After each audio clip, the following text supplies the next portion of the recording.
Hello, mga kamaster, maraming salamat po sa lahat ng tumatangkilik ng The Secretly Rich Man, Gerald Crawford Story. Paki-follow and subscribe mga master para sa mga susunod pang mga kabanata. Isa pala akong rich kid. By 2 years is body.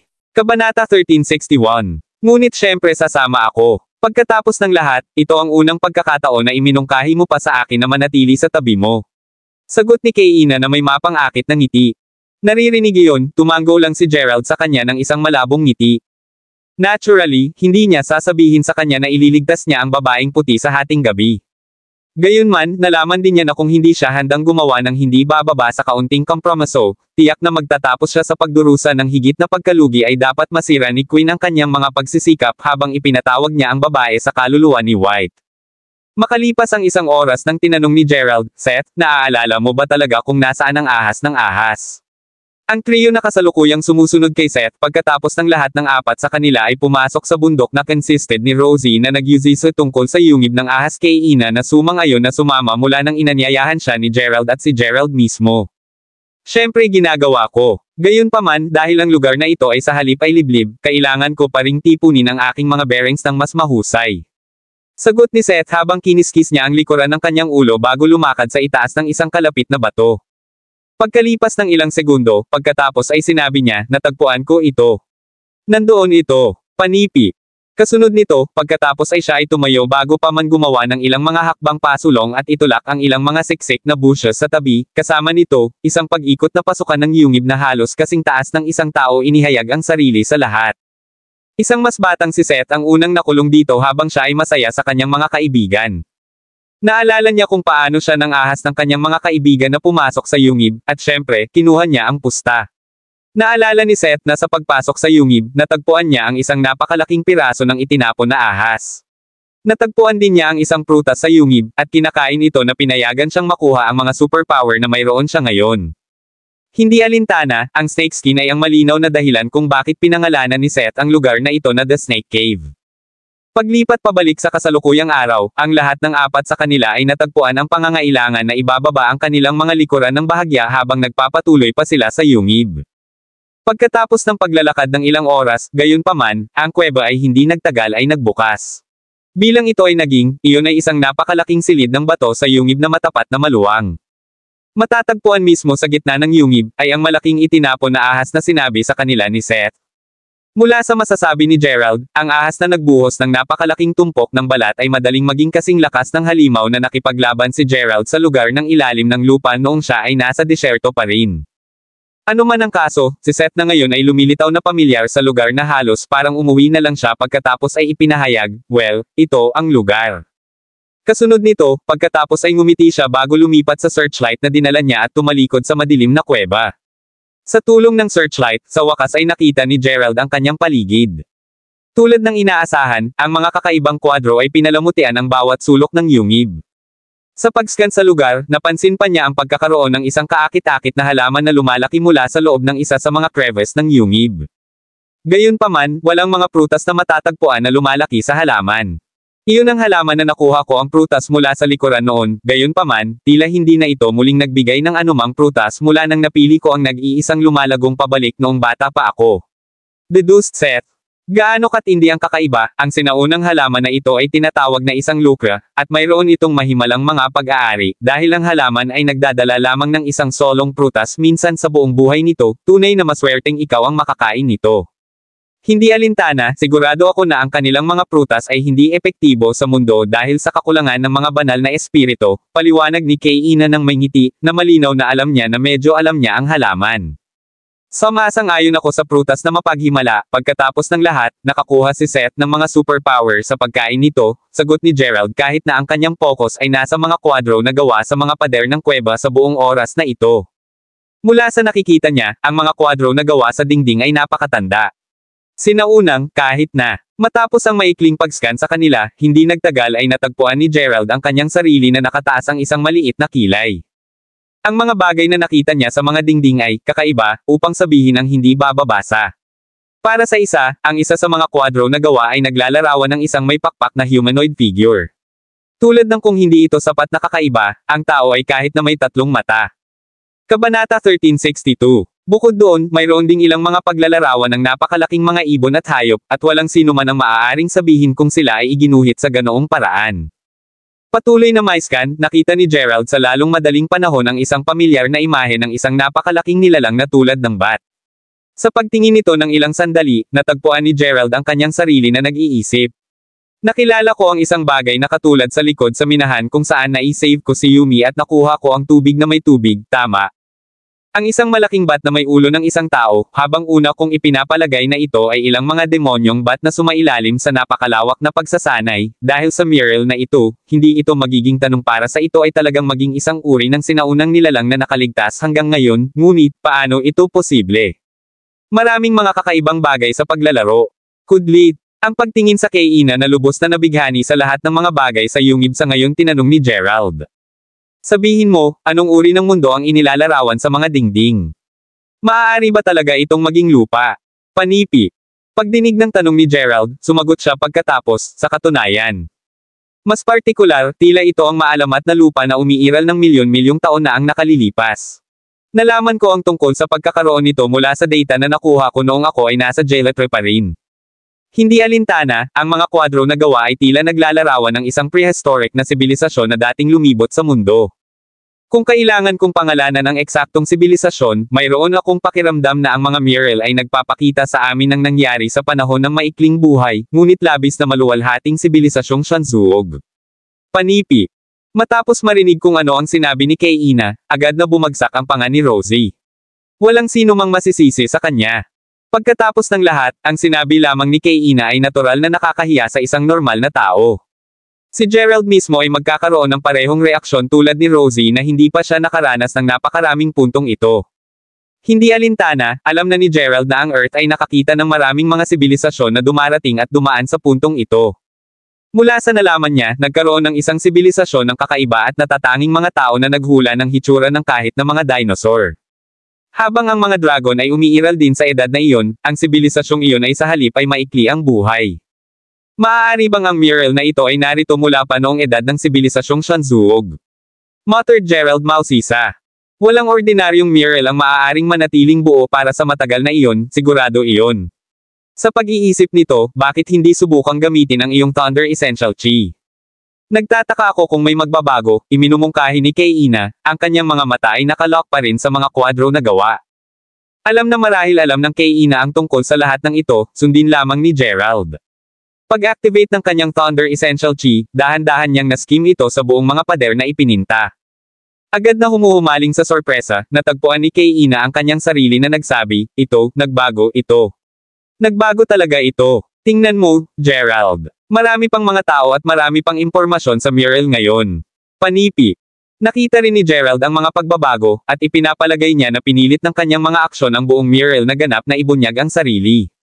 Dahil kailangan mong gumamit ng mahahalagang chi upang maihayag ang natitirang bahagi ng mural, ligtas na sabihin na ang mga artista na iginuhit ito ay hindi ordinaryong tao. Pagkatapos ng lahat, mula sa mga hitsura nito, ginamit nila ang kapangyarihan ng pag-iisip na itago ang natitirang bahagi ng mural mula sa mga walang kakayahang manipulahin ang kanilang mahahalagang chi, isang pag-asa na hindi maaaring makamit ng mga walang lakas. Tulad ng para sa kung paano ko naisip na ito ay gagana sa una, ang ilang mga sekta sa Jeletre ay ginamit ang pamamaraang ito upang mag-imbak ng iba pang mga anyo ng impormasyon din, na hinihiling sa akin na hilingin sa iyo na subukan ito. Panipi. Ano man ang kaso, mula sa kung ano ang masabi ko, ang malaking ahas ay hindi ordinaryong nilalang. Pagkatapos ng lahat, may pakiramdam ako na umasa ito sa mahahalagang chi upang magbigay ng sustansya sa mga bahagi nito, paliwanag ni Kay Ina. Panipi tuldok. Nakikita ko. Tulad ng nangyari, ang mga alingaw-ngaw tungkol sa kakaibang sibilisasyon ay talagang totoo, sagot ni Gerald na may tumango. Ang paglipat ng mas malapit sa dingding upang magkaroon ng isang mas mahusay na pagtingin sa lahat ng mga bagong impormasyon na ipinahayag lamang, hindi nagtagal bago idinagdag ni Gerald, pagkatapos tingnan ito ng kaunti, lahat kabilang ang mga hayop sa mural ay lilito na nagsasagawa ng ilang uri ng sakripisyo. Mula sa masasabi ko, ang parehong mga tao at hayop ay tila hindi nabubuhay ng maayos. Gayunpaman, nakikita dito na ang lahat ng mga ito ay sumugod sa ibang pagkakataon anuman ang kung saan sila nanggaling at nagsimulang sumamba sa ilang malaking rebulto ng bato. Panipi tuldok. Sa palagay ko nakukuha ko ito ngayon. Mula sa kung ano ang maaari kong tipunin, ang mga mural ay tila naglalarawan sa buhay ng mga nakatira sa loob ng ilang maliit na lugar sa panahon ng sibilisasyon na iyon.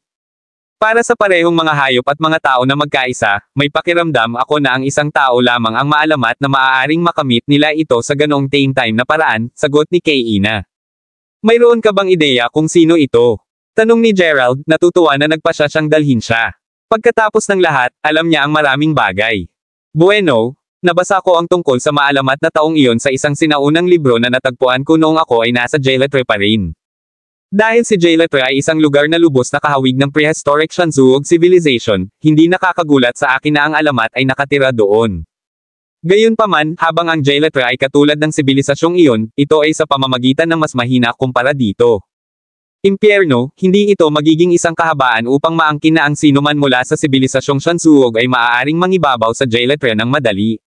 Sa sinabi nito, halos hindi na nila kailangan na mag-angat ng isang daliri upang sakupin ang lupa. Panipi. Hindi alintana, nag-off-topic ako ng kaunti, lumipat sa alamat, ang maalamat na tao ay tila ang unang tao mula sa sibilisasyong Shanzuog na nakapasok sa kaharian ng walang kamatayang katawan. Dahil doon, medyo walang talo siya. Sa pag-iisip, hindi nakakagulat kung bakit lahat anuman ang katayuan o edad pagkatapos ay sumamba siya sa pinakamataas na antas. Panipi. Ang kaharian ng walang kamatayang katawan. Kabanata 1363. Tumango. Sumagot si Kay-ina, sa katunayan. Kita nyo, ang walang kamatayang katawan ay isang kaharian na dati ay umiiral lamang sa mga alamat. Sinasabi na kung ang isang tao ay pumasok na ang kaharian na iyon, pagkatapos ay masisira nila ang mga ito. Kahit na sinabi na mayroong isang tao na nakamit ang maalamat na kaharian sa panahon ng sibilisasyong iyon, medyo marami lamang ang nakamit. Sa pag-aakalang totoo ang alamat, dapat na iminumungkahi na ang pambihirang tao ay dapat pa ring buhay, tama. Ngunit hindi iyon maaaring, di ba?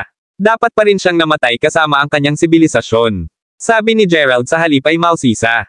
Bueno, ako? Kahit papaano, naniniwala na siya ay namatay. Ang aking hulaan ay hindi siya tunay na pumasok sa kaharian ng walang kamatayang katawan. Kahit na, siya ay isang napakaraming pambihirang tao na may lakas na malinaw na sumuway sa likas na pagkakasunod-sunod. Bakit pa maraming tao ang gumalang at humanga sa kanya, paliwanag ni Kay-ina. Nakikita ko, nagsasalita tungkol kay Jailetre, magkano ang nalalaman mo tungkol sa Sun League? Ang samahang iyon ay dapat nakabilang sa Jailetre, di ba? Nagtanong Gerald, sa wakas ay nagpapasya na tanungin kung ano ang nais niyang malaman tungkol sa pinaka. Ang Sun League. Habang tila mayroon silang isang espesyal na base sa Jailetre, hindi sila nauugnay sa lugar na iyon, at hindi rin sila kaakibat ng anumang iba pang mga puwersa. Isang napaka-misteryoso at malakas na samahan, alam ko lamang na ang kapangyarihan na hawak nila ay sapat upang mangibabaw ang halos anumang nais nila. Medyo lantaran, hindi ito magiging tanong na ipalagay na ang kanilang grupo ay nagmula sa isa sa mga sibilisasyon na nawala sa milyon-milyong taon na ang nakalilipas. Panipi. Nakikita ko. Gayunpaman, nagtataka ako kung may alam ka tungkol dito. Habang nauna akong nag-deciphering ng ilang mga mural, natagpuan ko ang ilang mga kwadro na naglalarawan ng mga bangkay sa isang sagradong puno. Ang sagradong puno mismo ay tila nahulog mula sa kalangitan, at ang paglusong nito ay sinamahan ng maraming iba pang mga bangkay, kasama na ang Diyos. Sabi ni Gerald. Oh, alam mo ang isang nakakagulat na lot. Jailetre sa Earth, sagot ni Kay-ina na may banayad ng ngiti. Naiintindihan. Hindi alintana, paano ang kondisyon sa Jailetre ngayon, kung gayon. At hindi ba natin alam kung ano talaga ang Sun League? Ito ba ay imposible na makarating sa ilalim nito? Tanong ni Gerald, ang kanyang pagkabigo ay maliwanag sa kanyang tono. Lahat ng dapat malaman ay na ito ay isang samahan na hindi maaaring masaktan sa ilalim ng anumang mga pangyayari. Sa pag-iisip nito, mas makakaya mong isuko kung pinaplano mong siyasatin ang mga ito. Muli, hindi mo na makukuha ang mga ito, kahit na sa iyong lakas ng rurok. Paalalahanan si Kay-ina. Bagaman wala siyang ideya kung bakit siya nagtatanong tungkol sa Sun League, siya ay pa rin babalaan sa kanya laban sa paggawa ng pag-unawa na ang ibig niyang sabihin ay mabuti, hindi nagkasala si Gerald sa kanyang pahayag. Gayunpaman, sa pag-iisip niya tungkol sa mga nakaraang pahiwatig na natagpuan niya na nanatiling hindi nasasagot na alala niya ang isang bagay na nag-udyok sa kanya na tanungin. Mayroon akong isang pangwakas na tanong sa oras na ito. Sa paglipas ng sa iyo sa oras. Talagang hindi ko inaasahan na marami kang natutunan. Siyempre naalala ko si Master Warwick. Pagkatapos ng lahat, siya ang dahilan kung bakit ako nabuklad ng 10,000 taon. Sagot ni Kay-ina, isang pahiwatig ng kadiliman sa kanyang mga mata. Master Warwick, mula sa masasabi ko, tila siya ay nabuhay ng napakatagal na buhay, alinman, o ang kanyang mga inapo ay ang naging responsable sa mga huling insidente. Hindi alintana kung alin ito, tiyak na nagtataglay siya ng mga kapansin-pansin na kakayahan. Pagkatapos ng lahat, mula sa alam ko, nagawa niyang tumpak na mahulaan ang hinaharap. Lalo na partikular, hinulaan niya kung ano ang mangyayari sa kasalukuyang mga oras sa paligid ng 800 taon na ang nakalilipas. Sabi ni Gerald. Tumango. Sumagot si Kaina, tama ka doon. Tunay na si Master Warwick ang pinakamalakas na tao na nalaman ko hanggang sa puntong ito. Sa pagsasalita tungkol sa kanya, tila siya ay may kaugnayan sa Sun League. Well, sinasabi ko na may kaugnayan, ngunit sa totoo lang, mayroon akong pakiramdam na siya ay isang tunay na miyembro ng pangkat na iyon. Pagkatapos ng lahat, marami siyang makagalaw na kapangyarihan. Gayon din, imposible para sa kanya na magkaroon ng problema, ideya kung nasaan siya. Panipi. Panipi tuldok. Ipinapalagay ko na pareho ka at ang King of Judgment Portal ay hindi pa kumikilos din ng masyadong walang kamali-mali dahil sa katotohanan na hindi mo masabi kung siya ay tunay na patay o buhay pa. Tama ba ang aking hula? Tanong ni Gerald. Maaari mong sabihin iyon. Kahit na ang Kaina ay tunay na nagbagsak ng kaunting ilaw kay Gerald, ang Sun League ay tila misteryoso pa rin tulad ng dati, kahit gaano pa siya sinubukan, hindi niya maaaring ilantad ang kanilang mga lihim. Kahit na, may isang bagay na malinaw sa kanya ngayon. Merong ilang uri ng lihim sa akin at maraming mga tao ang nagnanais para dito, na nasa isip, maging ito ang hari ng portal ng paghuhusga, ang mga Gunter, o Reyna, lahat ng mga ito ay may kanilang mga kadahilanan na lumapit sa akin, anuman, habang alam ni Queen na medyo tungkol sa mga gawain sa Jailatra, sa kabuuan, hindi niya alam na mula pa noong una ay hindi ko na siya kinita masyadong. Hindi ko pa rin nalaman kung sino ang taong nagsabi sa akin na hanapin ang walang hanggang kabaong sa desyerto ay alinman, naisip ni Gerald sa kanyang sarili. Habang marami pang mga misteryo ang nanatili, nadama ni Gerald na ang kanyang isip ay mas malinaw ngayon. Ito ay dahil sa kailanawan na ito ay nagawa niyang paalalahanan ang kanyang sarili na ang mga taong nagnanais lamang ng mga bagay mula sa kanya ay hahanapin siya sa unang lugar. Anuman, ang grupo ay nanatili sa yungib ng halos 1 oras bago sila tuluyang lumabas muli. Pagkatapos nito, si Rosie ay nasnap pa ng maraming mga litrato sa kanyang pagkamausisa. Ngayon nakatayo sa pasukan ng yungib, tiningnan ni Queen si Gerald bago sabihin. Kaya, nais mo bang bumalik sa akin? Yamang si Gerald ang naging iminungkahi para sa kanila na bumuo ng isang alyansa, nangangahulugan ito na sa isang paraan, sumang-ayon siya sa kanila na magkasama. Kabanata 1364. Na nanunood habang siya ay tumitig sa mga mata na may banayad kaysa sa dati, sumagot si Gerald, mayroon pa akong ilang mga bagay na nais kong malaman. Makikipagtagpo ako sa iyo sa sandaling tapos na ako sa pag-areglo ng mga isyong iyon. Panipi. Napakahusay. Maghihintay ako noon. Sabi ni Kaina na may ngiti. Kasunod nito, ang kanyang katawan ay pansamantalang napalitan, at ang susunod na alam ng sinuman, nawala siya. Ang isang hakbang sa sorpresa, pagkatapos ay bumalik si Rosie upang tumingin kay Gerald bago sabihin, ay, siya ba ay tao o isang multo? Kalahati ng pareho, sasabihin ko. Sagot ni Gerald habang siya ay lumingon upang tumingin sa direksyon na si Kaina ay bumagsak habang naghahagupit ng isang mahabang buntong hininga. Gamit nito, pagkatapos ay ibinalik niya si Rosie sa Shantytown upang matugunan si Leo at ang iba pa. Napansin na ang ibang lalaki ay hindi naroroon, tinanong ni Gerald si Monica kung nasaan siya. Matapos masabihan na ang lalaki ay hindi pa bumalik, natagpuan ni Gerald ang kanyang sarili na medyo hindi nasisiyahan sa naisip niya, saan siya napunta sa mundo. Ano ang matagal sa kanya? Kudlit.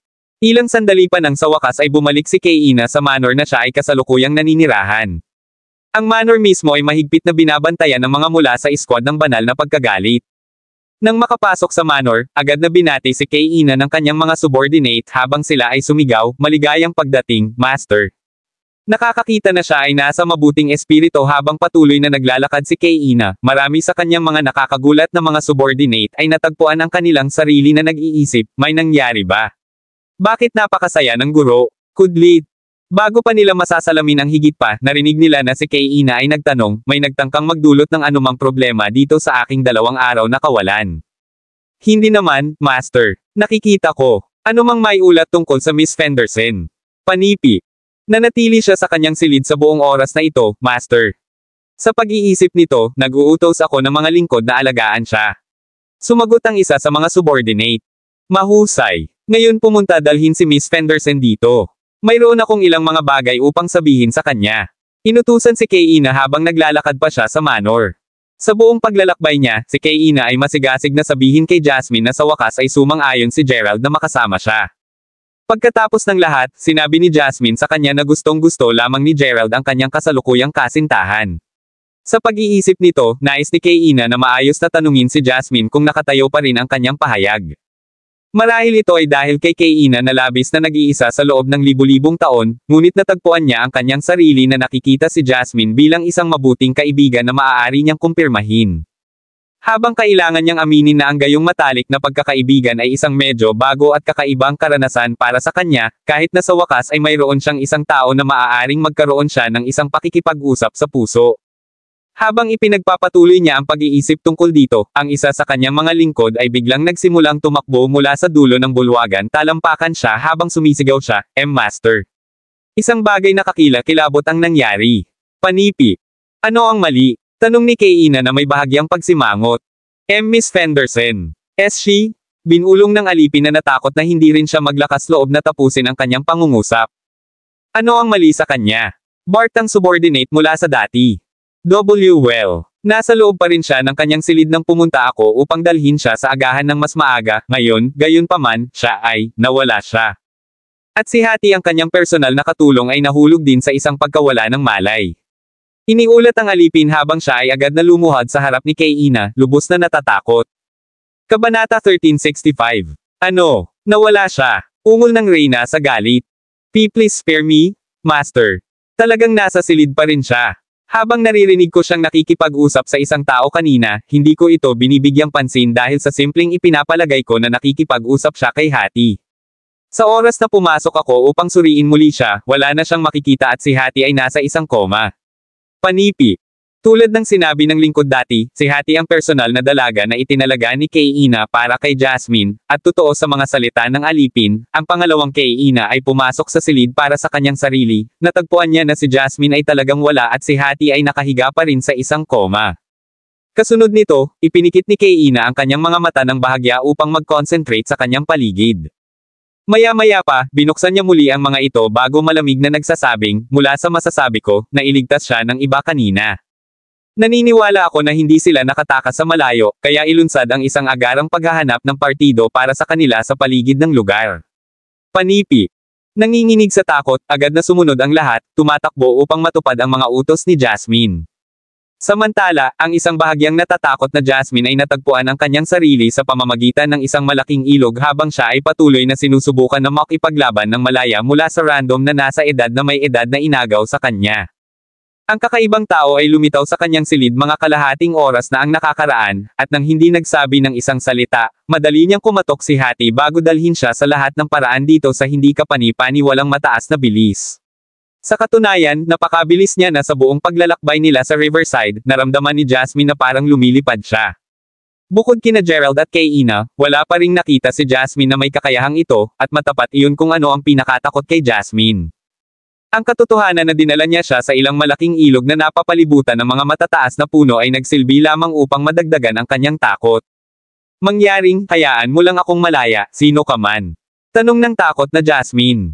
Mayroon bang kailangang magtanong? Malinaw na ako ang nag-save sa iyo. Sumagot sa gitnang may edad na may malabong ngiti. Panipi tuldok. Alam mo ba si Gerald?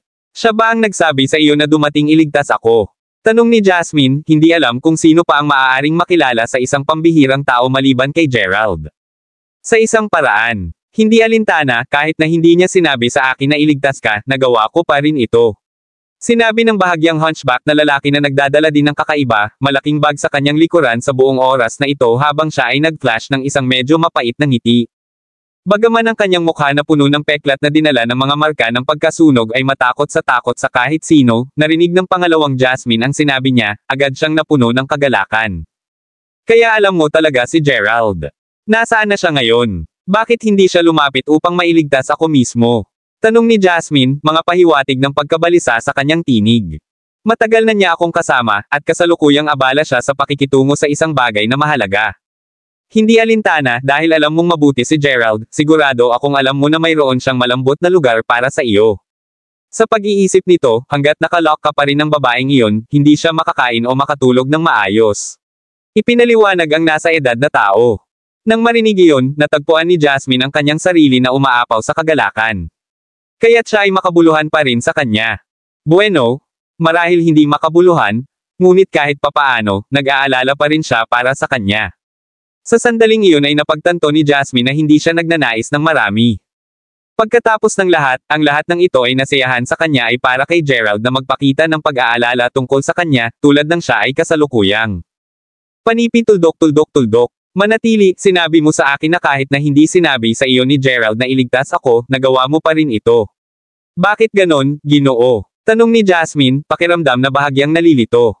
Para sa ilang kakatwang kadahilanan, nadama ngayon ni Jasmine na ang nasa edad na tao ay hindi nakakatakot tulad ng dati. Habang marahil ay may kinalaman ito sa kanilang maikling pag-uusap ng mas maaga, naramdaman niya na ito rin ay dahil sa wakas ay nakakuha siya ng tamang pagtingin sa kanyang mga mata. Ang kanyang titig kahit na tiningnan niya siya ay partikular na banayad, at ang sinumang nakakita nito ay sasabihan na kumilos ng mas palakaibigan sa kanya. Tunay na kahawig mo ang iyong tiyahin, Jasmine. Tulad ng dalawang mga gisante sa isang pod. Sa totoo lang, kuma mo iyon.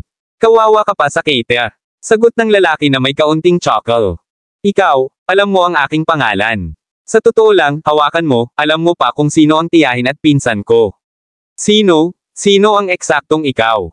Tanong ng nakakagulat na Jasmine. Ngunit syempre alam ko kung sino kayong lahat. Impyerno, hindi ito magiging isang kahabaan para sa akin na sabihin na alam ko ang higit pa tungkol sa mga Fendersons kaysa sa ginagawa mo. Panipi. Sinabi ng lalaki na may isang mapait na ngiti bago ibunyag ang isang litrato na nakatago sa ilalim ng kanyang mangas, ito ay isang larawan ni Kate. Bilang isang napakamatalinong babae, ang nakagulat na si Jasmine ay natagpuan ang kanyang sarili na maingat na obserbahan ang mga mata ng gitnang lalaki. Kalaunan, tumama ito sa kanya. Hindi nakakagulat na naramdaman niya ang pamilyar, hindi lamang ang kanyang mga mata ay kahawig ni Gerald, ngunit ang hugis ng kanilang mga mukha ay katulad din. Kabanata 1366, na nagdaragdag na sa nauna niyang sinabi, agad na nagsimulang nanginginig si Jasmine habang tinanong niya. Maaari ba na ikaw ang nawawalang asawa ng aking tiyahin? Ang Uncle Me at Gerald ay nagbabahagi. Panipi.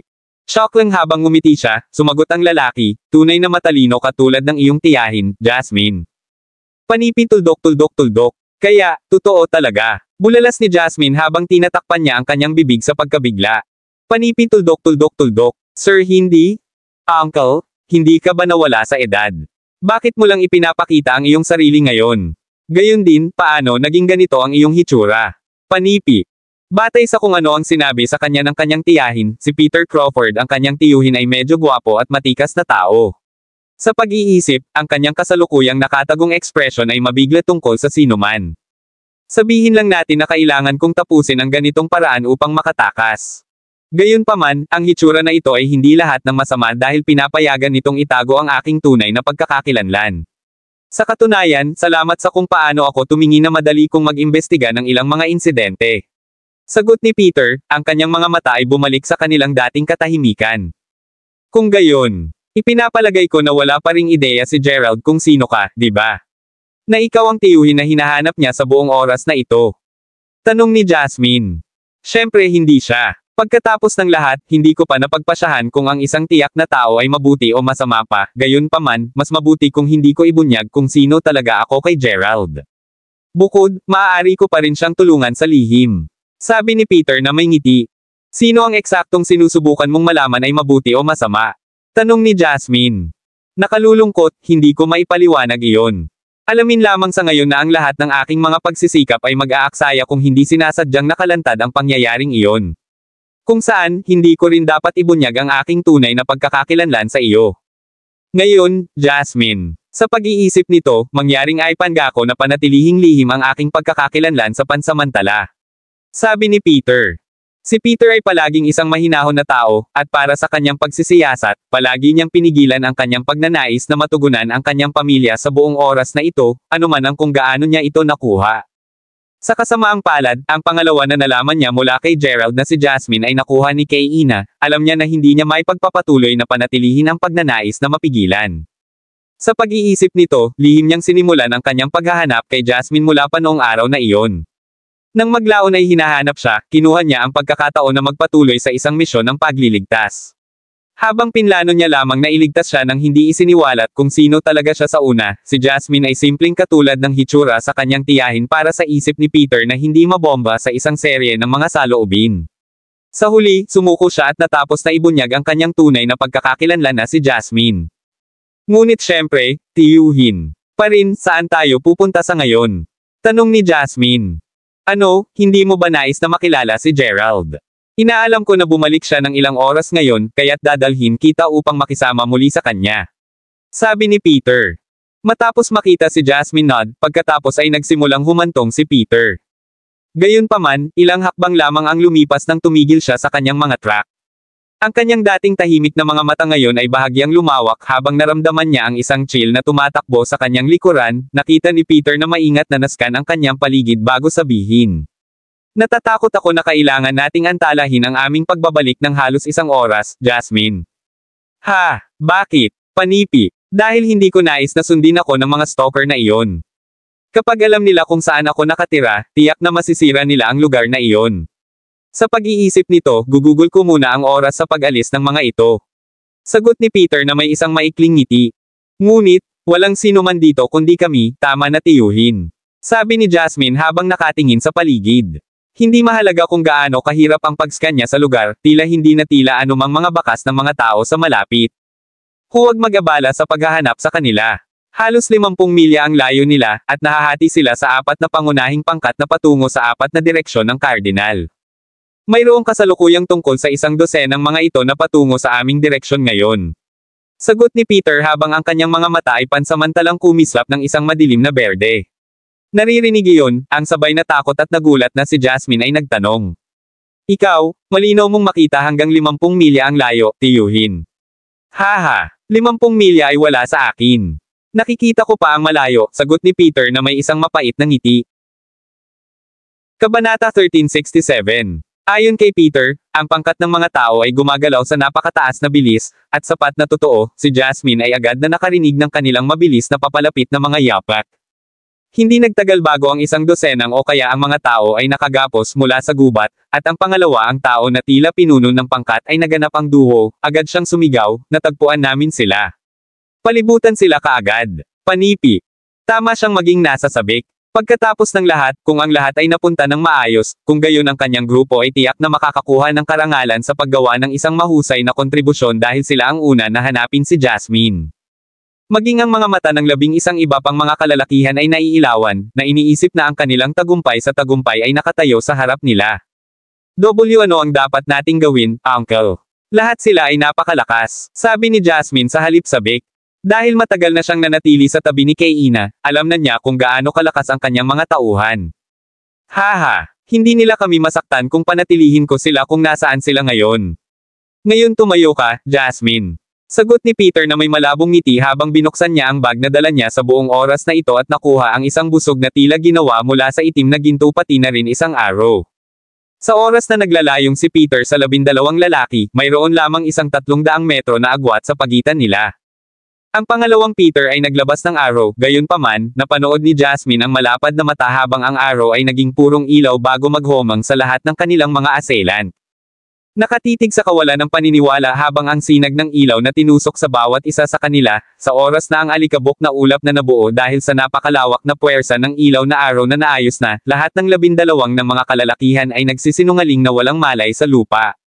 Ang ilaw mismo ay bumalik sa kamay ni Peter bago agad na makuha ang form ng isang arrow. Huminga ng malalim, natagpuan ni Jasmine ang kanyang sarili na nagbubulong-bulungan. Way napakalakas, tiyuhin. Patay na ba sila? Panipi. Hindi, pinatok ko lang sila. Pagkatapos ng lahat, wala sa kanila ang talagang gumawa ng anumang masama sa iyo. Hindi sila majagising nang hindi bababa sa isa pang 3 araw, bagaman. Hindi alintana, umalis tayo. Sigurado ako na matutuwa si Gerald upang makilala ka ulit. Sagot ni Peter na may banayad ng ngiti. Sa oras na silang makarating sa kanilang patutunguhan, bumagsak na ang gabi. Sa oras na ito, si Gerald mismo ay abala sa paghahanda para sa evocation ng gabing iyon. Ang pangalawa ay napagtanto niya na ang lalaki ay nai-save si Jasmine, gayunpaman, si Gerald ay agad na nasisiyahan. Ginoo, Jasmine, ikaw. Binuksan ng nagulat na si Gerald, hindi sigurado kung saan magsisimulang magtanong. Ang katotohanan na natakas siya sa pagkakahawak ni Kay-ina habang si Jasmine ay nanatiling nakunan ay patuloy na nagawa siyang kapwa na babahala at nag-aalala para sa kanyang kaligtasan. Ngayon na sa wakas ay nailigtas na siya, sa wakas ay makapagpahinga si Gerald ng medyo madali. Well, nakikita na patuloy mong binabanggit siya, naisip kong makakatulong ako na maalis ang isa sa iyong mga alalahanin sa pamamagitan ng pagligtas sa kanya. Sagot ng lalaki habang tinitingnan niya si Gerald na may ngiti. Si Jasmine mismo ay hindi na mapigilan habang itinapon niya ang kanyang sarili sa kanyang mga bisig bago sumabog ang luha habang sumisigaw, Gerald. Natutuwa akong makita na ikaw ay maayos ngayon, alam mo, kamakailan lamang ay nakagawa ako ng kompromiso sa Kay-ina kapalit ng iyong kalayaan. Ngayon na nailigtas ka niya, gayunpaman, tinulungan niya ako ng lubos sa pamamagitan ng pag-alis ng isa sa aking mga alalahanin. Sabi ni Gerald na may ngiti. Sa sandaling iyon, biglang nagtaas ng kilay si Peter bago lumingon upang tumingin kay Gerald at nagtanong. Bakit may mga kakaibang tunog na nagmumula sa aking bodega ng alak? Nang marinig ang tanong ng lalaki, tinawag ni Gerald, Leo, ilabas mo si Felton sa cellar. Di nagtagal, ginawa ni Leo ang kanyang hitsura habang humahawak sa malubhang hindi magandang hitsura ng Felton. Agad na natagpuan ni Peter ang kanyang sarili na nagbibigay kay Leo ng isang kakatwang hitsura bago lumingon upang tumingin kay Felton na pinahirapan ng labis na halos hindi na siya tumingin ng tao. Nakita ng pangalawang Felton si Gerald, agad siyang nagsimulang magmakaawa, Sir, mangyaring, kailan mo ako papayagan? Ako ay walang silbi, kaya't pakitunguhan mo lang ako bilang basura at pakawalan ako, mangyaring. Panipi. Kung hindi mo pa alam, ang kaibig-ibig na B***starred na ito ay ang batang master ng pamilyang Gunter, at si Irith ay sambahin siya ng malaki. Ngayon na siya ay nasa aking mga kamay, gagamitin ko siya upang makitungo sa mga Gunters. Panipi. Iyon ay mahusay na tunog, Gerald. Mayroon ka na ngayong karagdagang bargaining chip sa kamay. Panipi. Sa totoo lang, tulad ng para sa malaking tao dito, tinawag siyang Leo, at siya ay isang kaibigan na nakilala ko habang ako ay nasa King Valley. Panipi.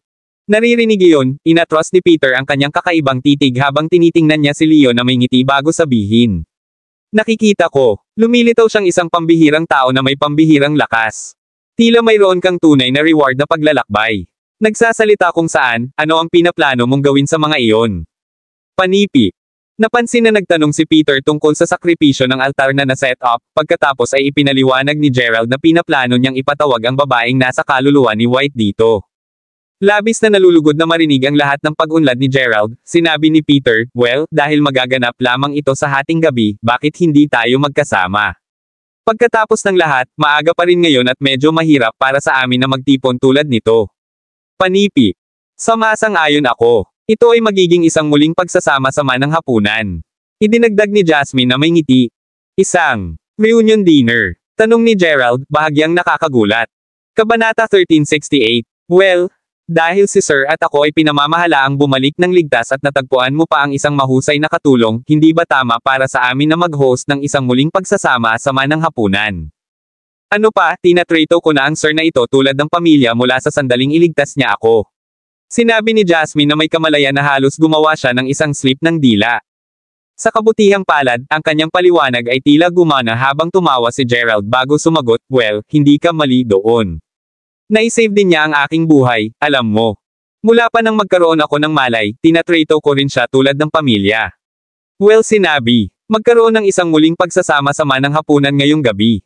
Ngayon, magluluto ako kung walang laban dito. Panipi. Tutulungan ako. Sigaw ng parehong Monica at Rosie na nakatayo ng tahimik sa gilid halos sabay-sabay. Nang mapagtanto kung ano ang nangyari, pareho silang agad na nakaramdam ng bahagyang awkward. Sobrang sabik na tumulong si Monica dahil matagal na siyang humanga kay Gerald. Iginagalang niya ang parehong lakas at ang kanyang malakas na pagkatao. Siyempre, ang kanyang magandang hitsura ay naglaro ng isang bahagi sa equation na iyon. Tulad ng para kay Rosie, kahit na nakilala na niya si Gerald hindi pa nagtagal, labis siyang nagyuziso tungkol sa kanya. Pagkatapos ng lahat, hindi lamang siya ay isang top tier na mayaman na tagapagmana, ngunit siya rin ay sobrang misteryoso. Ano pa, si Gerald ay hindi gumawa ng maraming pagsisikap na itago ang ilang mga bagay sa kanya tulad ng ahas na yungib na karagdagang nagsilbi upang madagdagan ang kanyang pagkamausisa. Maraming mga bagay na masyadong mahirap upang maipaliwanag ng malinaw. Hindi alintana, tuwing ang isang babae ay lumaki ng labis tungkol sa isang lalaki, tiyak na hindi ito magtatagal bago magsimula ang isang hindi maliwanag na relasyon sa pagitan nila. Ang panunood habang ang dalawa ay nag-fumbled, si Peter na tumitingin sa kanilang mga reaksyon sa buong oras na ito pagkatapos ay tumingin sa malinaw na selos na Jasmine.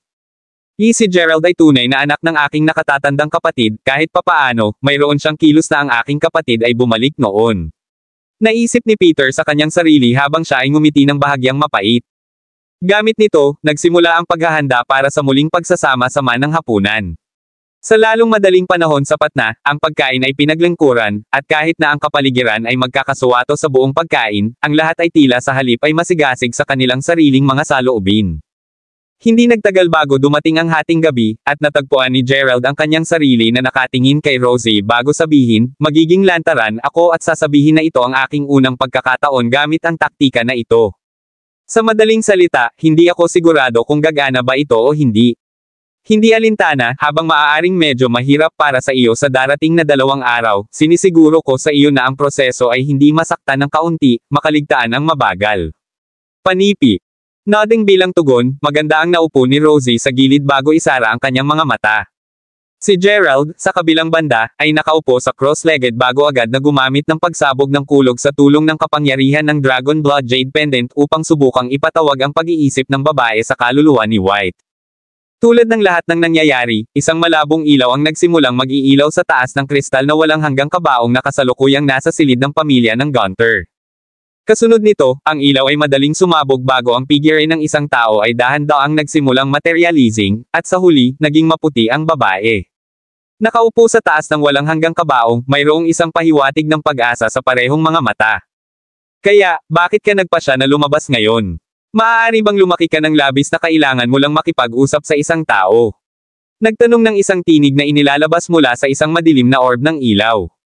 Di nagtagal, ang portal ng hari ng paghuhukom ay naging material din, at inihayag niya ang isang malamig na ngiti habang siya ay tumayo sa harap ng walang hanggang kabaong. Pinapayuhan ko lang sa iyo ang isang pangwakas na oras na ititigil mo ang paggawa ng lahat ng mga walang silbi na bagay na ito, King of Judgment Portal. Mangyaring maunawaan na may ilang mga tao na hindi ka na makakapaglagay ng isang daliri. Ang kapalaran ay maaari lamang mabago. Sabi ng babaeng maputi habang ngumiti siya ng mapait habang nakatingin sa kanya bago umiling-iling.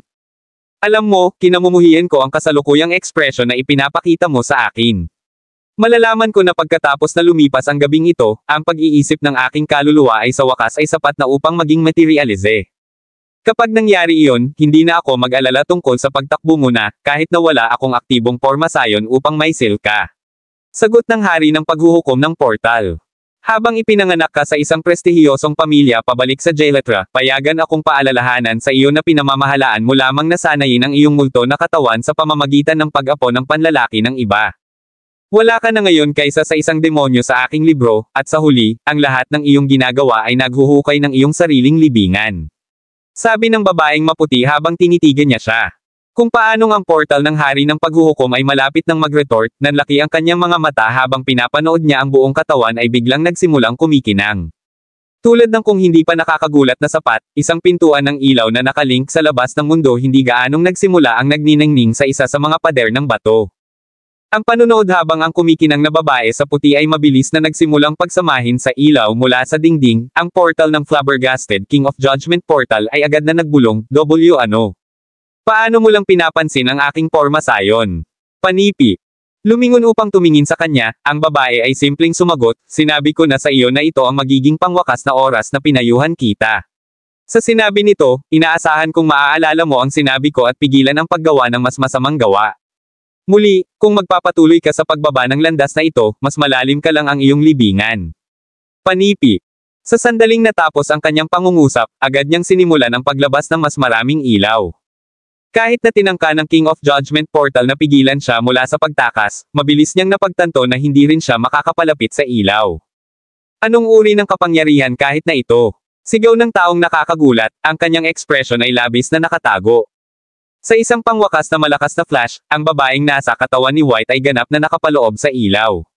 Ganap na hindi pinapansin ang mga pormasayon ng King of Judgment Portal, mabilis siyang nawala kasama ang ilaw. Kabanata 1369. Samantala, si Gerald mismo ay kumikinang din, at ang kakaibang paningin na matapat na ginawang bahagyang natatakot si Peter. Ang jade pendant na kasalukuyang nasa mga kamay ni Gerald ay tunay na pambihira, kahit na si Peter ay may anumang ideya kung anong uri ng nakakatakot na mga kapangyarihan na nagmamay-ari, kahit na, alam niya sa isang katotohanan na ang jade pendant ay lubos na katugma kay Gerald. Habang pinapanood ng iba ang katahimikan, natagpuan nila sa lalong madaling panahon ang kanilang sarili na nakatitig sa mata habang ang ilaw mula sa palawit ay biglang bumaril sa kalangitan sa ilalim ng gabay ng pagsabog ni Gerald. Kasunod ng hitsura ng matataas na ilaw na ito ay gumagawa din ng kaunting lakas, isang nakasisindak na kapaligiran ay dahan-daang nagsimulang magtayo habang ang mga ligaw na hangin ay sumabog na nagpapadala ng alikabok na lumilipad sa buong lugar. Anong napakalawak na kapangyarihan! Sabi ni Leo, isang pahiwatig ng takot sa kanyang tinig habang nasasaksihan niya ang eksena sa pagbubukas ng mata. Pagkaraan ng isang maikling sandali, ang ilaw ay dahan-daang nagsimulang umatras mula sa kalangitan hanggang sa huli ay bumalik ito sa patio. Sa puntong ito, halos maubos na ni Gerald ang lahat ng kanyang lakas, at kasalukuyang pinapawisan siya ng labis. Ang pagsuporta sa kanyang sarili habang siya ay bumaba sa lupa, pagkatapos ay lumingon siya upang tumingin kay Rosie na nagmumuni-muni pa rin sa katahimikan. Nang makita iyon, hindi maiwasan ni Gerald ngunit umiling ang kanyang ulo habang siya ay tumingin sa lahat bago walang magawa na nagsasabing, tila na kahit na sa tulong ng jade pendant upang bigyan ng kapangyarihan ang pagsabog ng aking kulog, nabigo pa rin ako na makipag-usap sa kanya, Leo. Pagkatapos ng lahat, ay naging maayos ang mga bagay, ibibigay ni Rosie ang ilang uri ng reaksyon ngayon. Habang ito ay tumagal sa kanya ng isang segundo, mabilis na napagtanto ni Gerald na ang lahat ay kasalukuyang nakatingin sa likuran niya na may mga nakagagalit na mga mata, kasama na ang taong iyon na dati ay nanatiling isang mahinahon na facade. Hindi inaasahan ang nakagulat na ekspresyon mula kay Peter, ang flabbergasted na si Gerald ay natagpuan ang kanyang sarili na nagtanong, may bagay ba? Mr. Crawford, nagtagumpay ka, nasa likuran mo siya. Totoong pinamamahalaang mong ipatawag ang Angelica. Natigil ang nanginginig na si Leo. Naririnig iyon, dahan-daang umikot si Gerald, lamang upang mahanap ang kanyang mga eyelid na mabilis na kumikislap sa pangalawang nakita niya ang babaeng nasa puting pag-hover sa harap niya. Kahit na siya ay lumitaw na malamig, ang kagandahan ng babae lamang ay sapat na upang maging sanhi ng walang katapusang mga puso upang palayain. Habang nakita na ni Gerald si Kayina sa kabaong dati at ang kanyang form pabalik noon ay halos magkapareho sa babae sa puti, ang tunay na babae na puti ay may mas natural at walang sala na biyaya sa kanyang hitsura. Ang pangalawang Gerald ay lumingon upang tumingin sa kanya, ang babaeng nasa puti ay nahanap ang kanyang sarili na nakangiti. Ang kanyang ngiti lamang ay halos tila may kakayahang magdala ng mga bagay sa buhay, at binigyan lamang nito ang mga tao ng isang kasiya siyang pakiramdam. Ito ay isang ngiti na magpapakita lamang siya kay Gerald at sa Diyos. Patuloy na ngumiti habang lumulutang siya kay Gerald, itinaas niya ang kanyang patas at magagandang braso upang malumanay na hinahaplos ang kanyang mga pisngi bago sabihin, libo-libong taon mula nang huli kaming nagkita, upang isipin na sa wakas ay makakasama na rin natin ito. Bilang isang trickle ng pawis ay bumagsak sa baba ni Gerald, natagpuan niya ang kanyang sarili na bumagsak ng bahagya bago sumagot, hindi ako ang iyong asawa, babae na puti, ang pangalan ko ay Gerald at 25 lamang ako sa taong ito. Naiintindihan ko, gayunpaman, sa sandaling naalala mo ang iyong nakaraan sa malapit na hinaharap, ang lahat ay magsisimulang magkaroon ng kahulugan. Sabi ng babaeng puti. Matapos sabihin iyon, tumagilid siya ng bahagya bago bumulong, mula sa tinukoy mo lang sa akin, inaakala kong hindi mo maalala ang aking pangalan. Fret hindi, maaari mo lang akong tawaging Zyla. Zyla Lockland. Panipi.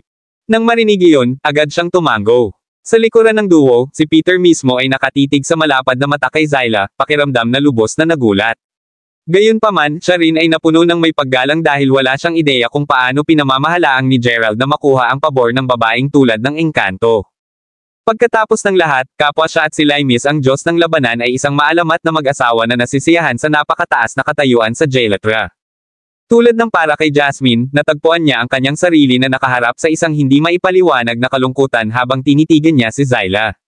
Pagkatapos ng lahat, imposible para sa kanya na hindi mainggit kay Zyla mula sa kung gaano siya kaganda. Paglilinis ng kanyang isip, sumagot si Gerald, napakahusay, kung gayon. Hindi alintana, dahil mayroon ka lamang sa pag-iisip ng iyong kaluluwa sa ngayon, masasabi kong medyo mahina ka. Huwag mag-alala, sapagkat naghanda ako ng isang angkop na katawan para sa iyo na maaari mong pansamantalang taglay. Panipi. Pinahahalagahan ko ito. Gayunpaman, gagamitin ko lang ang kanyang katawan sa isang solong gabi upang maibalik ang aking primordial na espiritu. Pagkatapos nito, pansamantalang nakatira ako sa Dragon Blood Jade Pendant. Panipi. Kabanata 1370. Na nanunood habang siya ay ngumiti ng mahina matapos sabihin na, pagkatapos ay kinuha ni Gerald ang palawit bago sabihin, nais na manirahan sa palawit. Sa katunayan, para sa iyo na talagang mahahanap ako, naramdaman kong may nagsabi sa iyo na dalhin ang aking bangkay upang mailibing kasama si Limes, tama. Bueno, ang layunin ng iyon ay nasa loob ng Dragon Blood Jade Pendant. Kita nyo, mayroong isang dalisay at natural na puwang para sa akin na umangkop sa aking paligid sa loob ng palawit. Sa madaling salita, masasanay ko ang aking sarili doon. Ipinaliwanag si Zyla. Panipi tuldok. Nakikita ko. Kung saan, Zyla, mayroon ka bang ideya kung sino ang mahiwagang tao? Panipi. Mayroon akong isang ideya kung sino ito, kahit na hindi ako masyadong tiyak tungkol dito. Para sa anumang karagdagang mga tukoy na detalye, maaari kang maghintay hanggang sa makita ko si Limes. Sa sandaling pareho kayong pagsamahin, sa tulong ng kapangyarihan ng Dragon Blood Jade Pendant, hindi ito dapat magtagal para maibalik mo ang isa sa iyong mga taluktok ng lakas, sagot ni Zyla. Panipi tuldok. Ibalik ang isa sa aking mga taluktok. Tanong ni Gerald, pakiramdam na medyo nakakagulat kahit na mayroon siyang isang makatarungang ideya kung ano ang sinusubukan niyang sabihin. Maaari ba niyang sabihin na nais niya akong bumalik sa panahon ng Limes, ang Diyos ng labanan? Pagkatapos, maaari ba akong tunay na maging reincarnated form ng Diyos? Naisip ni Gerald sa kanyang sarili, na nakakaramdam ng labis na pagkabagot. Ngayon na nakuha na niya ito sa malayo, matapat na nahahanap niya ito ng bahagya na tanggapin lamang ang lahat ng ito. Kung tunay na naibalik ako sa aking dating sarili sa pagtatapos ng lahat ng ito, kung gayon, magagawa ko pa ba kung sino ako ngayon? Ngunit syempre, pagkatapos ng lahat, matagal ka nang nahiwalay sa bawat isa. Sa pag-iisip nito, maaari ko lamang hayaan ang iyong primordial na espiritu na bumalik sa orihinal na lugar nito. Habang maaaring nakakuha ka ng isang maliit na bahagi ng mga alaala ni Limes, malapit na imposible para maibalik mo ang lahat ng iyong mga alaala. Panipi. Kung gayon, nangangahulugan ba ito na magagawa ko pa rin ang aking kasalukuyang sarili, kahit na pagkatapos na bumalik ang espiritu ng primordial sa aking katawan? Tanong ni Gerald na may hininga. Maaari mong sabihin iyon. Bakit? Ikaw ba ay mahilig sa iyong kasalukuyang sarili na hindi mo nais na bumalik sa pagiging matandang Limes? Tanong ni Zyla sa halip ay mausisa. Sa katunayan, ako. Kahit na nakaranas ako ng maraming bagay sa puntong ito, mas gusto ko pa rin ang aking sarili na mas gusto ko ang mga bagay noong ako ay isang mahirap na mag-aaral. Upang ilagay ito ng simple, kung ihahambing sa pagiging isang Diyos ng labanan, mas handa akong manatiling isang ordinaryong Joe. Sagot ni Gerald habang ibinahagi niya ang kanyang tunay na mga saloobin, isang bahagyang mapait na ngiti sa kanyang mukha. Nakikita ko, gayon paman, na may mga simpleng bagay na hindi mo lamang kayang labanan. Hindi lahat ay maaaring magbago, anuman, dahil ngayon ay nahaharap ka ngayon, nararapat na magpatuloy ka sa pag-alis. Sagot ni Zyla. Naiintindihan ko yon. Gayon din, ngayon na ako ay nagsimula sa paglalakbay na ito nang walang pagbabalik, ang magagawa ko lang ay magpatuloy sa paggawa ng makakaya ko. Panipi. Ang panunood habang binigyan siya ni Zyla ng isang masayang ngiti, napagtanto ni Gerald na siya ay naswaying ng kanyang katawan ng bahagya sa kanilang maikling pag-uusap. Pagkalipas ng isang segundo, ang lahat ay nanunood habang ang form ni Zyla ay naging dalisay na ilaw bago lumipad ng diretso sa korona ng ulo ni Rosie. Kahit na binuksan muli ni Rosie ang kanyang mga mata sa ilang sandali, sa kabila ng walang pisikal na mga pagbabago sa kanyang katawan, ang kanyang default na titig ay ganap na naiiba mula sa dati. Napansin niyon, sigurado si Gerald na si Zyla. Matagumpay na nagmamay-ari ng katawan ni Rosie. Tumingin sa Gerald, tinanong ni Zyla, bago mo ibalik ang iyong nakaraang sarili, mas gusto mo kung tinawag kita Gerald, tama? Ang pag-unawa na ito ay isang retorika na tanong, si Gerald ay nanatiling tahimik habang si Zyla ay pagkatapos ay lumingon sa iba na naruroon. Habang sina Peter at Leo ay napuno ng paggalang sa kanya, ang mga kababaihan, sa kabilang banda, lahat ay nagpapakita ng napakalaking sorpresa. Ngumiti ng bahagya, idinagdag ni Zyla, gusto kong ipahayag ang aking pasasalamat sa inyong lahat. Pagkatapos ng lahat, hindi na ako makakabalik ng walang tulong ng lahat, kasama iyon, maging magkaibigan tayo mula ngayon. Why ikaw ay ganap na malugod, Angelica? Ginagawa ko lang ang tama, at naging isang malaking karangalan para sa akin na makatulong sa iyo at sa Diyos ng labanan. Sagot ni Leo na may nakangiting-ngiti. Natutuwa akong marinig na, anuman, hindi namin maaaring magpatuloy na manatili dito ng masyadong mahaba. Ang King of Judgment Portal ay nalaman na nailigtas ako ni Gerald, at binigyan kung gaano siya katalinuhan, naniniwala ako na malapit na niya kaming hanapin at magmadali. Sa pag-iisip nito, ang lugar na ito ay hindi naligtas. Ipinaliwanag si Zyla. Isinasaalang-alang ko na ang posibilidad na iyon na ang dahilan kung bakit sinabi ko kay Leo at Monica na ilipat ang lahat sa isang maliit na bagong kapitbahayan. Nagkaroon lang ako ng isang gat na pakiramdam na may mag-stalk sa amin dito. Sagot ni Gerald. Mahusay. Mag-iwan ka agad. Sabi ni Zyla. Tulad ng malapit na silang magtungo, si Zyla ay mukhang bigla siyang naalala. Lumingon upang tumingin kay Gerald, pagkatapos ay idinagdag niya, nagsasalita kung saan, Gerald, mayroon pa rin akong isang bagay na nais kong ibahagi sa iyo. Kabanata 1371. Ano ito? Tanong ni Gerald. Bueno, kahit na nasil ako ng King of Judgment Portal sa lihim na silid ng pamilya ng Gunter sa buong oras na ito, lubos akong namamalayan sa buong oras. Sa pag-iisip nito, nakinig ako sa kung ano ang pinaplano ng Gunter sa buong panahong ito, at mula sa naalala ko, ang mga Gunters ay tila may hawak na dalawa sa iyong mga kaibigan. Ang isa sa kanila ay may apelyido ng Tyndall, samantalang ang apelyido ng iba ay Ponedero. Pareho silang dapat na may lock sa secret underground room ng Gunter Manor. Panipi. Kaya't kung bakit hindi ko mahanap ang Chester. Sinabi sa akin ni Gerald na hanapin siya, nakikita mo, at hinahanap ko na kakaiba na wala pa rin akong clue kung nasaan siya, kahit na matapos ang pagsisiyasat ng ilang araw. Tulad ng nangyari, ang mga Gunters ay mayroon sa kanya. Sabi ni Peter habang umiling-iling siya. Nang marinig iyon, napagtanto ni Gerald na ang kanyang pinakamalaking takot ay sa kasamaang palad ay natupad. Hindi pa nagtagal, halos nahulog siya sa bitag ng pamilya Gunter, isang bitag na kasangkot kay Hogan na halos matagumpay na pumatay sa kanya. Habang si Chester ay nanatili sa hotel sa ilalim ng mga utos ni Gerald pabalik nang si Hogan ay umaatake pa rin kay Gerald na darama na ni Gerald na tiyak na nasa panganib din si Chester. Pagkatapos ng lahat, alam niya kung gaano kahusay ang mga Gunter sa skimang. Bukod kay Chester, nalaman din ni Gerald ang posibilidad ni Aiden ang kanyang mabuting kaibigan na nakikilahok sa isang pagsasanay sa pagsubok na pinangungunahan ng mga Gunters na nakitungo. Ang pag-unawa kung paano nagpapatakbo ang mga Gunters, matapos silang mawala, alam ni Gerald na hindi sila magkakaroon ng madaling oras na makatakas mula sa pamilyang iyon. Sa pag-iisip nito, sumagot si Gerald, Zyla, bakit hindi ka muna magpatuloy? Ngayon na nasave si Jasmine, hindi ko maiiwan ang aking dalawang kaibigan. Mananatili akong bumalik upang iligtas sila. Panipi. Nagpaplano ka bang magpatakbo ng isang solo na misyon, Gerald? Hindi ka tatayo ng isang pagkakataon laban sa King of Judgment Portal. Sagot ni Peter sa isang nag-aalala na tono habang tiningnan ni Zyla si Gerald na may nababahala na ekspresyon. Alam ko na iyon, kung kaya't hindi ko siya lalaban sa head-on.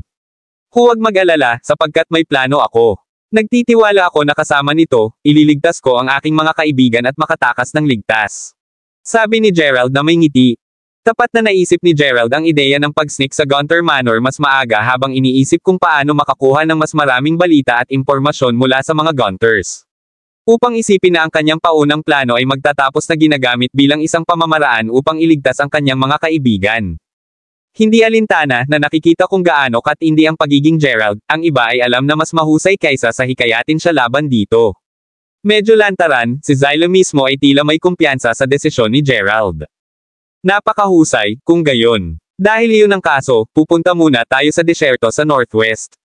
Dahil hindi alam ng hari ng paghuhukom kung nasaan si Limes, ang lugar na iyon ay magiging isang pansamantalang ligtas na kanlungan para sa amin. Hihintayin ka namin doon, sabi ni Zyla.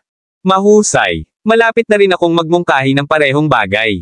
Para sa kaligtasan, sa palagay ko lahat kayo ay dapat maglakbay sa isang pangkat. Ngayon kung wala nang iba pa, pupunta muna ako. Makikipag-usap ako sa iyo sa lalong madaling panahon. Sagot ni Gerald habang pinapanood niya habang tumango ang lahat bilang kapalit. Alam ng lahat na ang hari ng paghuhukom ay maaaring napakahusay na magmadali sa kanila sa mismong segundo. Hindi nais na maantala ang mga bagay pa, ang parehong mga partido ay agad na umalis sa kanilang hiwalay na paraan. Si Gerald mismo ay tinitiyak na kumapit kay Felton na sa kasalukuyan ay mukhang isang ligaw na aso bago ang pagdurog sa kailaliman ng mga bundok. At tulad nito, ang buong shantytown ay nahulog sa patay na katahimikan, na may paminsan-minsang glimmer lamang ng ilaw ng buwan na nagliliwanag sa lugar. Hindi pa nagtagal, gayunpaman, maraming mga makapangyarihang tao ang nagsimulang lumundag sa pitch black shantytown. Sa wakas ay nakarating sa looban ni Peter, ang itim na ilaw na nanguna sa ibang tao sa lugar na ito mabagal na naging hindi malinaw na hugis ng isang tao. Ang pag-scan sa pamamagitan ng walang laman na espasyo kasama ang kanyang matigas na mata, ang madilim na figure ay mabilis na nakita ang sakripisyo na altar na nasa gitna pa rin ng patio. Pagkalipas ng isang segundo, nagsimulang maglakad si Hogan patungo sa madilim na humanoid bago sabihin, walang isang kaluluwa sa shantytown na ito, Master. Tumakbo silang lahat at kamakailan lamang ay ipinahayag ang madilim na figure na malinaw na ang portal ng hari ng paghuhukom habang ang kanyang mga mata ay tumaas ng eskarlata. Sa kanyang kasalukuyang forma, halos siya ay tila demonyo. Naunawaan. Dahil iyon ang kaso, may order ko agad ang mga subordinate na maghiwalay at hanapin ang mga ito sa buong lugar. Sagot ni Hogan. Hindi na kailangang gawin iyon. Hogan, kailangan kita upang dalhin ang mga kalalakihan na ito at magtungo sa mga bundok sa timog. Batay sa aking kaalaman at ang katotohanan na sila ay kamakailan lamang na naiwan ang tanging paraan nila. Maaaring maiwasan ang mahuli ay sa pamamagitan ng pagpunta sa kailaliman ng mga bundok doon. Iniutos ang portal ng hari ng paghuhukom, ang kanyang mga mata ay kumikinang sa kadiliman. Natatanggap ang kanilang order, ang koponan pagkatapos ay mabilis na tumungo sa kailaliman ng mga bundok, na hangarin na mahuli si Gerald at ang kanyang mga kaalyado. Ang hari ng paghuhukom portal mismo ay huminga ng malalim bago kumapit ng mahigpit ang kanyang mga kamao. Naghihintay ako para sa araw na ito sa libu-libong taon, sina Limes at Zyla, alinman sa iyo ay hindi makatakas mula sa aking pagkakahawak. Makakakuha ako ng Herculean Primordial Spirit at tumanggap sa trono ng tatlong mundo. Panipi. Ipinahayag ang portal ng hari ng paghuhukom, ang kanyang mga kamao ay mahigpit na clenched ngayon na ang kanyang palad ay maputi.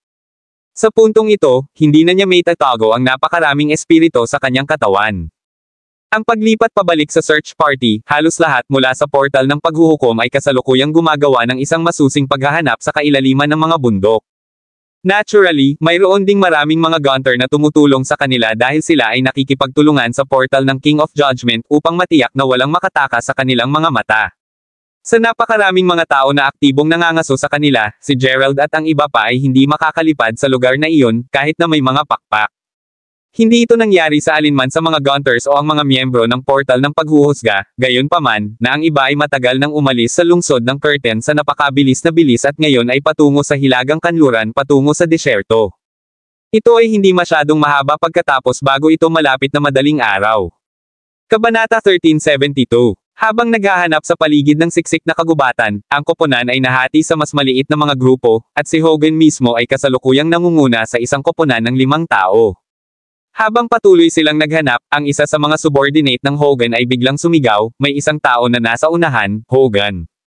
Naririnig iyon, ang natitirang bahagi ng maliit na grupo ay agad na sumabog at sa lalong madaling panahon, nakatayo sila sa tabi ng taong iyon. Habang tumatakbo, napansin nila na hindi lamang ang taong limpang habang naglalakad siya, ngunit mayroon din siyang mga masungit na damit pati na rin ang mga scars sa buong katawan niya. Ngayon na sila ay talagang nasa tabi niya, gayunpaman, nanlaki ang mga mata ni Hogan sa sinabi niya, batang Master Gunter. Ang huling narinig mula sa Felton ay ilang araw na ang nakakaraan matapos siyang may padala sa Dordwell Heights upang hanapin si Gerald. Walang sino man ang maaaring makipag-ugnay sa kanya hanggang sa puntong ito. Nag-aalala na may sakit, si Irith na pinamamahalaang makahanap ng ilang mga pahiwatig siguraduhin na magpadala ng maraming tao sa mga bundok upang hanapin siya, kahit na hindi mapakinabangan. Upang isipin na may isang bagay na tunay na nangyari kay Felton. H. Hogan. Oh, salamat sa Diyos. Labis akong nalulugod na makita ka. Mangyaring, magmadali at iligtas mo ako. Sabi ni Felton habang pumutok siya sa pangalawang nakita niya si Hogan at ang kanyang mga tauhan. Panigurado, para sa akin dito, wala nang mangyayari sa iyo, batang Master Gunter. Hindi alintana, sino ang pumalo sa iyo ng masama? Tanong ni Hogan. Ito ay Gerald. Habang pinamamahalaan ko siyang subaybayan sa Shantytown ilang araw na ang nakakaraan, hindi ko inaasahan na siya ay umarkila ng isang napakalakas na tao na dadalhin ako. Wala akong paraan ng counter-attacking. Kapag nawala ako, nakuha ako ni Gerald at ipinasok ang isang malakas na lason sa aking katawan. Para bang hindi pa sapat iyon, pinahirapan niya rin ako sa hindi mabilang na mga paraan. Pinakamasama sa lahat, kahit papaano ay pinamamahalaang niyang ipatawag ang kaluluwa ng babae sa puti kagabi. Kasunod nito, dinala niya ako sa siksik na kagubatan na ito. Wala pa rin akong ideya kung ano ang inaasahan niyang makamit mula rito, ngunit sinakihan ko lang ang pagkakataon na makatakas kapag hindi niya ako binibigyang pansin. Ipinaliwanag ni Felton. Tulad ng inaasahan, ang master ay nahulaan ng tama. Kaya ikaw ay tunay na nakunan at nakalock sa Shantytown sa buong oras na ito. Hindi nakakagulat na ang mga Gunters ay hindi nakakuha ng anumang balita tungkol sa iyo mula noong araw na iyon. Panipi. Naririnig iyon, pagkatapos ay lumingon si Felton upang tumingin sa isa sa kanyang mga subordinate bago mag-order, ikaw doon. Pumunta mag-order ng natitira upang agad na madagdagan ang saklaw ng paghahanap sa loob ng kagubatan. Nasa isang lugar pa rin si Gerald, at hindi natin siya papayagan na makatakas ulit. Panipi. Affirmative. Tatawagan din ako ng isang tao upang ibalik ka sa Gunter Manor ngayon. Panipi. Pinahahalagahan ko ito, sagot ni Felton na may tumango. Maya-maya pa sa Gunter Manor, isang lingkod na mabilis na tumakbo hanggang sa Yrith bago ideklara, Lady Gunter. Sa wakas ay bumalik na si Master Gunter. Panipi. Ano? Tahanan ni Felton. Sumagot agad si Yrith na naramdaman ang parehong nagulat at nasisiyahan. Hindi lihim na si Yrith ay patuloy na nag-aalala tungkol sa kaligtasan ni Felton sa kanyang kawalan. Ngayon na alam niya na siya ay kahit papaano buhay, ang kanyang mga talukap ng mata ay hindi mapigilan ang pag-tweet sa kanyang kagalakan. Sa totoo lang, gayunpaman, malubhang nasugatan din siya at kasalukuyang walang malay. Sabi ng alipin. Ano, dadalhin mo ako sa kanya? Magmadali, sigaw ni Yrith habang agad siyang tumakbo kasama ang alipin. Sapat na, agad siyang binati sa paningin ni Felton na nagbubuklod sa isang kahabaan ang pangalawa ay lumakad siya sa labas. Nakakakita kung gaano siya katindi na pinahirapan, agad na napuno ng kalungkutan si Yrith. Narinig mismo ni Yumi ang kaguluhan, at nakatayo na siya sa tabi ng kanyang lola. Felton, paano ka nagtapos sa ganitong paraan? Sino ang gumawa nito? Muttered Yrith, napakalawak na sakit sa kanyang tinig. Natagpuan namin ang batang Master Gunter sa siksik na kagubatan sa isang bahagyang buhay na estado. Tulad ng para sa nagkasala, wala itong iba kundi isang subordinate na inupahan ni Gerald. Bukod doon, ipinasok pa ni Gerald ang isang napakakaiba at makapangyarihang lason sa kanyang katawan. Si Gerald mismo ay kasalukuyang tumatakbo sa siksik na kagubatan. Panipi.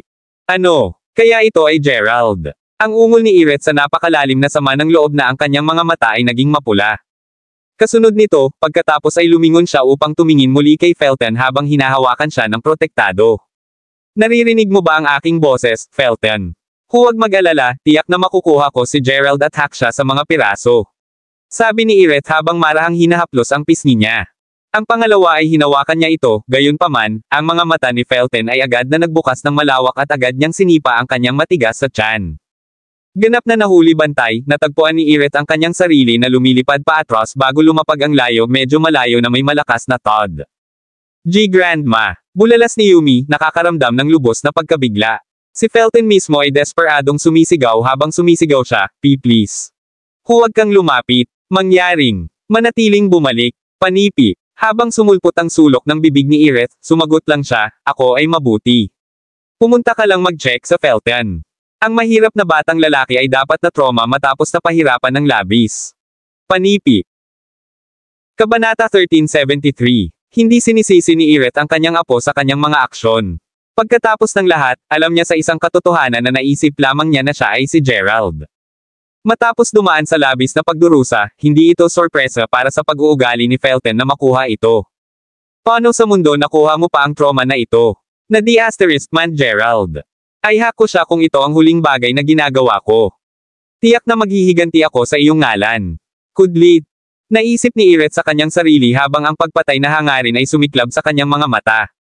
Habang siya ay hindi maikikaila galit na galit, ito ay isang masayang okasyon pa rin para sa mga Gunters dahil si Felton ay pinamamahalaang bumalik sa isang piraso. Dahil ang parehong mga miyembro ng portal ng paghuhusga at ang mga Gunters ay kasalukuyang lumalabas sa kanilang pangangaso para kay Gerald, alam ni Yrith na ito ang kanilang pinakamahusay na pagkakataon na makuha siya muli. Sa pag-iisip nito, hinayaan niya si Felton na magbalik tanaw sa Gunter Manor habang siya rin ay nagtapos upang manghuli kay Gerald. Dahil sa lahat na nakatuon sa pagkuha ng Gerald, ang Gunter Manor ay medyo nag-iisa sa oras ng hapon ay dumating. Ito ay sa paligid noon nang sa wakas ay nagpasya si Felton na bumaba sa kanyang may sakit. Ngumiti ng bahagya ng mapait sa kanyang walang magawa na estado, ang mga mata ni Felton ay pansamantalang naiilawan habang siya ay nag-ungol sa kanyang sarili. Ang bilangguan sa ilalim ng lupa na sina Aiden at Chester ay kasalukuyang nabilanggo ay malamang na ma-access sa pamamagitan ng isang lihim na silid sa manor, pa rin, na wala akong oras na si Yrith ay patuloy na magkakaroon ng napakaraming mga lingkod sa tabi ni Felton, halos wala akong oras na nag-iisa. Ang nakakatawang babae na iyon ay mabuti sa mga tuntunin ng seguridad, sigurado iyon. Habang nasa labas, ang taong ito ay tumingin at tunog ng eksakto tulad ni Felton, ang kanyang tunay na pagkakakilanlan ay hindi na maaaring maging higit pa. Sa katotohanan, ang taong naibalik sa Gunter Manor ay walang iba kundi si Gerald. Habang siya ay nauna nang nagplano sa pag-sneak sa Gunter Manor sa pamamagitan ng pagkilala sa kanyang sarili bilang Felton na naipon upang matakpan ang mga aksyon ng mga Gunters pati na rin upang makarating sa ilalim ng ilang mga insidente na nangyari, hindi na niya kailangang gawin ang lahat. Sa pag-iisip nito, napagpasyahan niya na maaari lamang niyang gamitin ang eksaktong parehong pamamaraan ng pag-sneak kahit na sa oras na ito, ang kanyang misyon ay madaling mailigtas at masneak ang kanyang dalawang kaibigan. Sa kasamaang palad para sa kanya, kahit na matapos ang pagtatanong ang mga tagapaglingkod na lalaki tungkol sa kung saan ang pasukan sa ilalim ng piitan ay ang buong hapon, wala sa kanila ang may ideya kung nasaan ito. Medyo nabigo ang pakiramdam, pagkatapos ay bumalik si Gerald sa silid ni Felton upang malaman ang kanyang susunod na hakbang. Bago pa man siya mag-isip ng matagal, gayunpaman, bigla niyang narinig ang mga kumatok na nagmula sa pintuan. "Halika," sabi ni Gerald. Pangalawa, nagbukas ang pinto at sa paglalakad ng isang magandang babae. Siyempre, wala itong iba kundi si Yumi. Upang isipin na ikaw ay makalabas pa rin sa kama at naglalakad sa paligid kahit na matapos na magduso mula sa malubhang panloob na pinsala. Sinabi ni Yumi sa halip na walang malasakit habang tinitingnan niya si Felton. Mula sa nag-iisa, malinaw na ang dalawa ay hindi talaga nagbabahagi ng isang partikular na magandang relasyon. Ano man ang kaso, natagpuan ni Gerald ang kanyang sarili na nasisiyahan sa naisip niya, kasama si Yumi dito, tiyak na malalaman ko kung nasaan ang piitan ng pamilya ng Gunter. Kudlit. Kasunod nito, si Felton ay nag-ubo bago sabihin, kahit na si Gerald ay parehong malakas at mabangis, buhay pa rin ako, hindi ba? Kaya paano kung maglakad ako ng kaunti? Panipi. Humph. Hindi ko naisip na talagang hinahangaan mo ang iba mula nang maabangan ka hanggat kilala kita. Sagot ni Yumi, pakiramdam na medyo nakakaaliw kahit na hindi niya ito ipinakita. Kaya, bakit eksaktong napunta ka upang hanapin ako? Tanong ni Felton sa halip malamig. Ito ay wala. Gusto ko lang tanungin kung ang tunay na kasing lakas ni Gerald tulad ng inilarawan mo sa kanya. Talagang binago ba niya iyon sa loob ng isang maikling panahon? Tanong ni Yumi sa halip mausisa. Ngunit syempre mayroon siya. Kasalukuyan na siyang mas nakakatakot kaysa sa aming dalawa ay maaaring isipin. Sagot ni Felton, sinusubukan na gumawa ng malaking pakikitungo hanggat maaari tungkol kay Gerald. Panipi tuldok-tuldok-tuldok. Kaya't totoo ito, mabuti, batay sa kanyang kasalukuyang lakas, mayroon ka bang ideya kung makukuha ba siya ni Lola? Tanong ni Yumi. Sasabihin ko na hindi ito malamang. Pagkatapos ng lahat, hindi na siya mahina tulad ng dati. Bukod, ang matandang babaeng iyon lamang ay hindi makakaya. Ha! Panipi tuldok-tuldok-tuldok. I mean Lola. Ang sinusubukan kong sabihin ay kahit na si Lola at ang King of Judgment Portal ay maggang sa kanya, nahihirapan pa rin silang makuha siya. Naayos na Felton. Bagaman malapit na siya kay Yumi, alam niya na mas mabuti kung hindi niya ilantad ang kanyang tunay na pagkakakilanlan sa ngayon. Pagkatapos ng lahat, mas mahusay na maging ligtas kaysa sa paumanhin. Panipi tuldok-tuldok-tuldok. Hindi alintana, may gagawin ako sa underground dungeon. Maaari mo ba akong dalhin doon, Yumi? Tanong ni Felton. Nakasimangot ng bahagya, hindi niya maiwasang maramdaman na si Felton ay kumikilos na kakaiba ngayon. Habang siya ay tiyak na makakakuha ng kung ano ang talagang nangyayari sa anumang iba pang araw, ang kanyang isip ay kasalukuyang nasasakop sa napakalaking pagbabagong anyo ni Gerald. Hindi alam kung ano ang gagawin ng kahilingan ni Felton, sumagot siya pagkatapos. Bakit mo nais na pumunta doon? Bukod, hindi ka lang makakapunta sa iyong sarili. Panipi. Sa oras na bumalik ako, ang tanging item na naiwan ko sa akin ay ang magic artifact ng aming pamilya. Sa pag-iisip nito, kailangan mong dalhin ako doon. Sagot ni Felton. Kabanata 1374. Mangyaring, alam ko kung bakit nais mong pumunta doon ng labis. Alam ko sa isang katotohanan na nakuha ni Lola ang dalawa sa mga kaibigan ni Gerald at ikinulong ito. Nais mo lamang na maibulalas ang iyong galit sa pamamagitan ng pagsakit sa kanila, di ba? Sabi ni Yumi nang walang pangalawang pag-iisip. Pagkatapos ng lahat, siya, sa lahat ng mga tao, naintindihan ang personalidad ni Felton. Bullshit. Sinusubukan kong i-save ang mga ito at akayin sila sa isang ligtas na lugar. Retort Felton. Panipi tuldok-tuldok-tuldok. Ano ang iyong motibo dito? Tingnan, itinanim ni Gerald ang isang napakalakas na lason sa loob ng aking katawan. Kung hindi ko mailigtas ang kanyang mga kaibigan, papatayin niya ako. Ang dahilan ba ay sapat na mabuti para sa iyo? Sagot ni Felton, mga pahiwatig ng takot sa kanyang tinig. Panipi tuldok. Kaya't ang kaso, hindi nakakagulat na ang iyong pag-uugali ay nagbago ng labis mula nang bumalik ka. Napakahusay. Yamang si Lola lamang ang may susi sa underground dungeon, haantong kita doon. Sabi ni Yumi sa isang medyo payag na tono. Pagkatapos ng lahat, si Yumi mismo ay narakang ang kanyang talino nitong mga nakaraang araw, na nagtataka kung paano niya mailalabas ang mga kaalyado ni Gerald. Ang pangalawang Yumi at Felton ay dumaan sa mga pangunahing pintuan ng piitan, agad silang binati ng walang katapusang pagsigaw. Tulad ng nangyari, marami pang iba ang pinananatiling bilanggo doon. Kahit na, hindi sila ang hinahanap ng duo, kaya't lumakad lang sila hanggang sa huli ay nakarating sila sa huling piitan. Kahit na bago sila lumapit sa pintuan na iyon, gayunpaman, pareho silang marinig na si Aidan na sumisiksik sa bawat sumpa na salita sa libro. Ikaw B***, ikaw ay isang masamang old hag, iyon ka. Mas mahusay mong hayaan kaming pumunta bago ko sampay ng iyong buong pamilya. Panipi. Matapos buksan ni Yumi ang pintuan habang ang pamumula ng bahagya mula sa lahat ng mga kabastusan kapwa siya at si Gerald ay agad na binati sa paningin ni Aidan at Chester na nakatali sa mga kadena.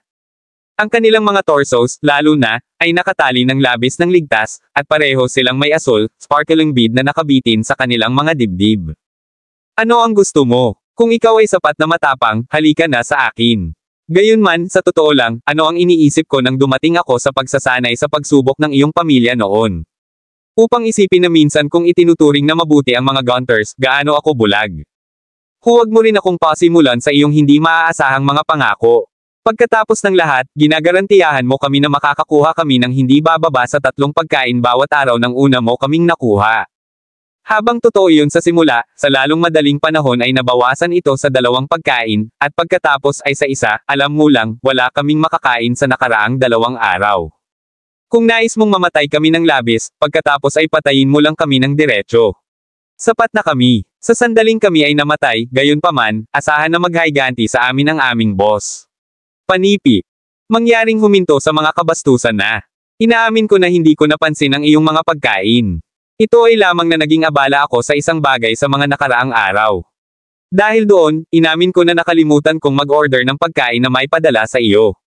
Lubhang ikinalulungkot ko na kailangan mong magutom sa nakaraang 2 araw, ngunit alamin na tiyak na magpapatuloy ako sa pagpapakain sa iyo ng mabuti kung hindi ako naging abala. Sagot ni Yumi. Habang hindi niya gusto kung paano nagagalit si Aidan sa kanya, kailangan niyang aminin na bahagyang nagkasala siya. Iyon ay sapat na sigaw. Narito kami upang ilabas ka ngayon, alam mo. Kapag libre ka, maaari kang kumain kahit na gusto mo. Magmadali ka na at iwanan ang lugar na ito at tandaan, huwag kailanman ipakita muli ang iyong mga mukha sa curtain. Ipinahayag na Felton. Kasunod nito, lumingon si Yumi upang tumingin sa parehong Aidan at Chester bago tumango ng mahigpit sa kanila. Ang pangalawa ay narinig niya na, isang bandido na nakatayo sa tagiliran sa buong oras na ito mabilis na umiling-iling bago sabihin, H.Ha. Batang Master Felton. Pinapayagan mo silang libre. Walang paraan. Panipi. Sinampal lang siya ni Felton bilang tugon bago sumigaw, ikaw ang ina-asterisk sacker. Sino ang mayaman na tagapagmana dito? Ha? Ako ba o ikaw? Panipi. Bumabagsak sa lupa mula sa puwersa ng sampal, ang nahihilo na bandido pagkatapos ay kumalas sa kanyang mga paa bago sumagot, oh of course ikaw ang mayaman na tagapagmana, Batang Master Felton. Gayunpaman, ang dalawang ito ay mga pangunahing figure sa aming pagsisikap na makuha ang Gerald. Dahil dito, itinanim ng Lady Gunter ang napaka-espesyal na mga artifact ng magic sa loob ng kanilang mga katawan. Ang pangalawa, ang mga artifact ay nag-iiwan ng kanilang mga katawan, ang lahat ng kanilang mga panloob na organo ay sabay na sumabog. Ito ay isang kakilakilabot na kamatayan tulad ng walang iba pa. Oh, mahiwagang artifact na sinasabi mo. Sabi ni Gerald habang binibigyang pansin niya ang asul, sparkling bead sa mga dibdib ni Chester at Aidan. Kaya't mayroon silang mga mahiwagang item na itinanim sa kanila na ang matandang babae ay tunay na masama. Sabihin mo sa akin ang higit pa tungkol sa mga magic artifact. Paano natin maaalis ang kanilang mga epekto? Tanong ni Yumi. Hindi ako masyadong sigurado tungkol doon.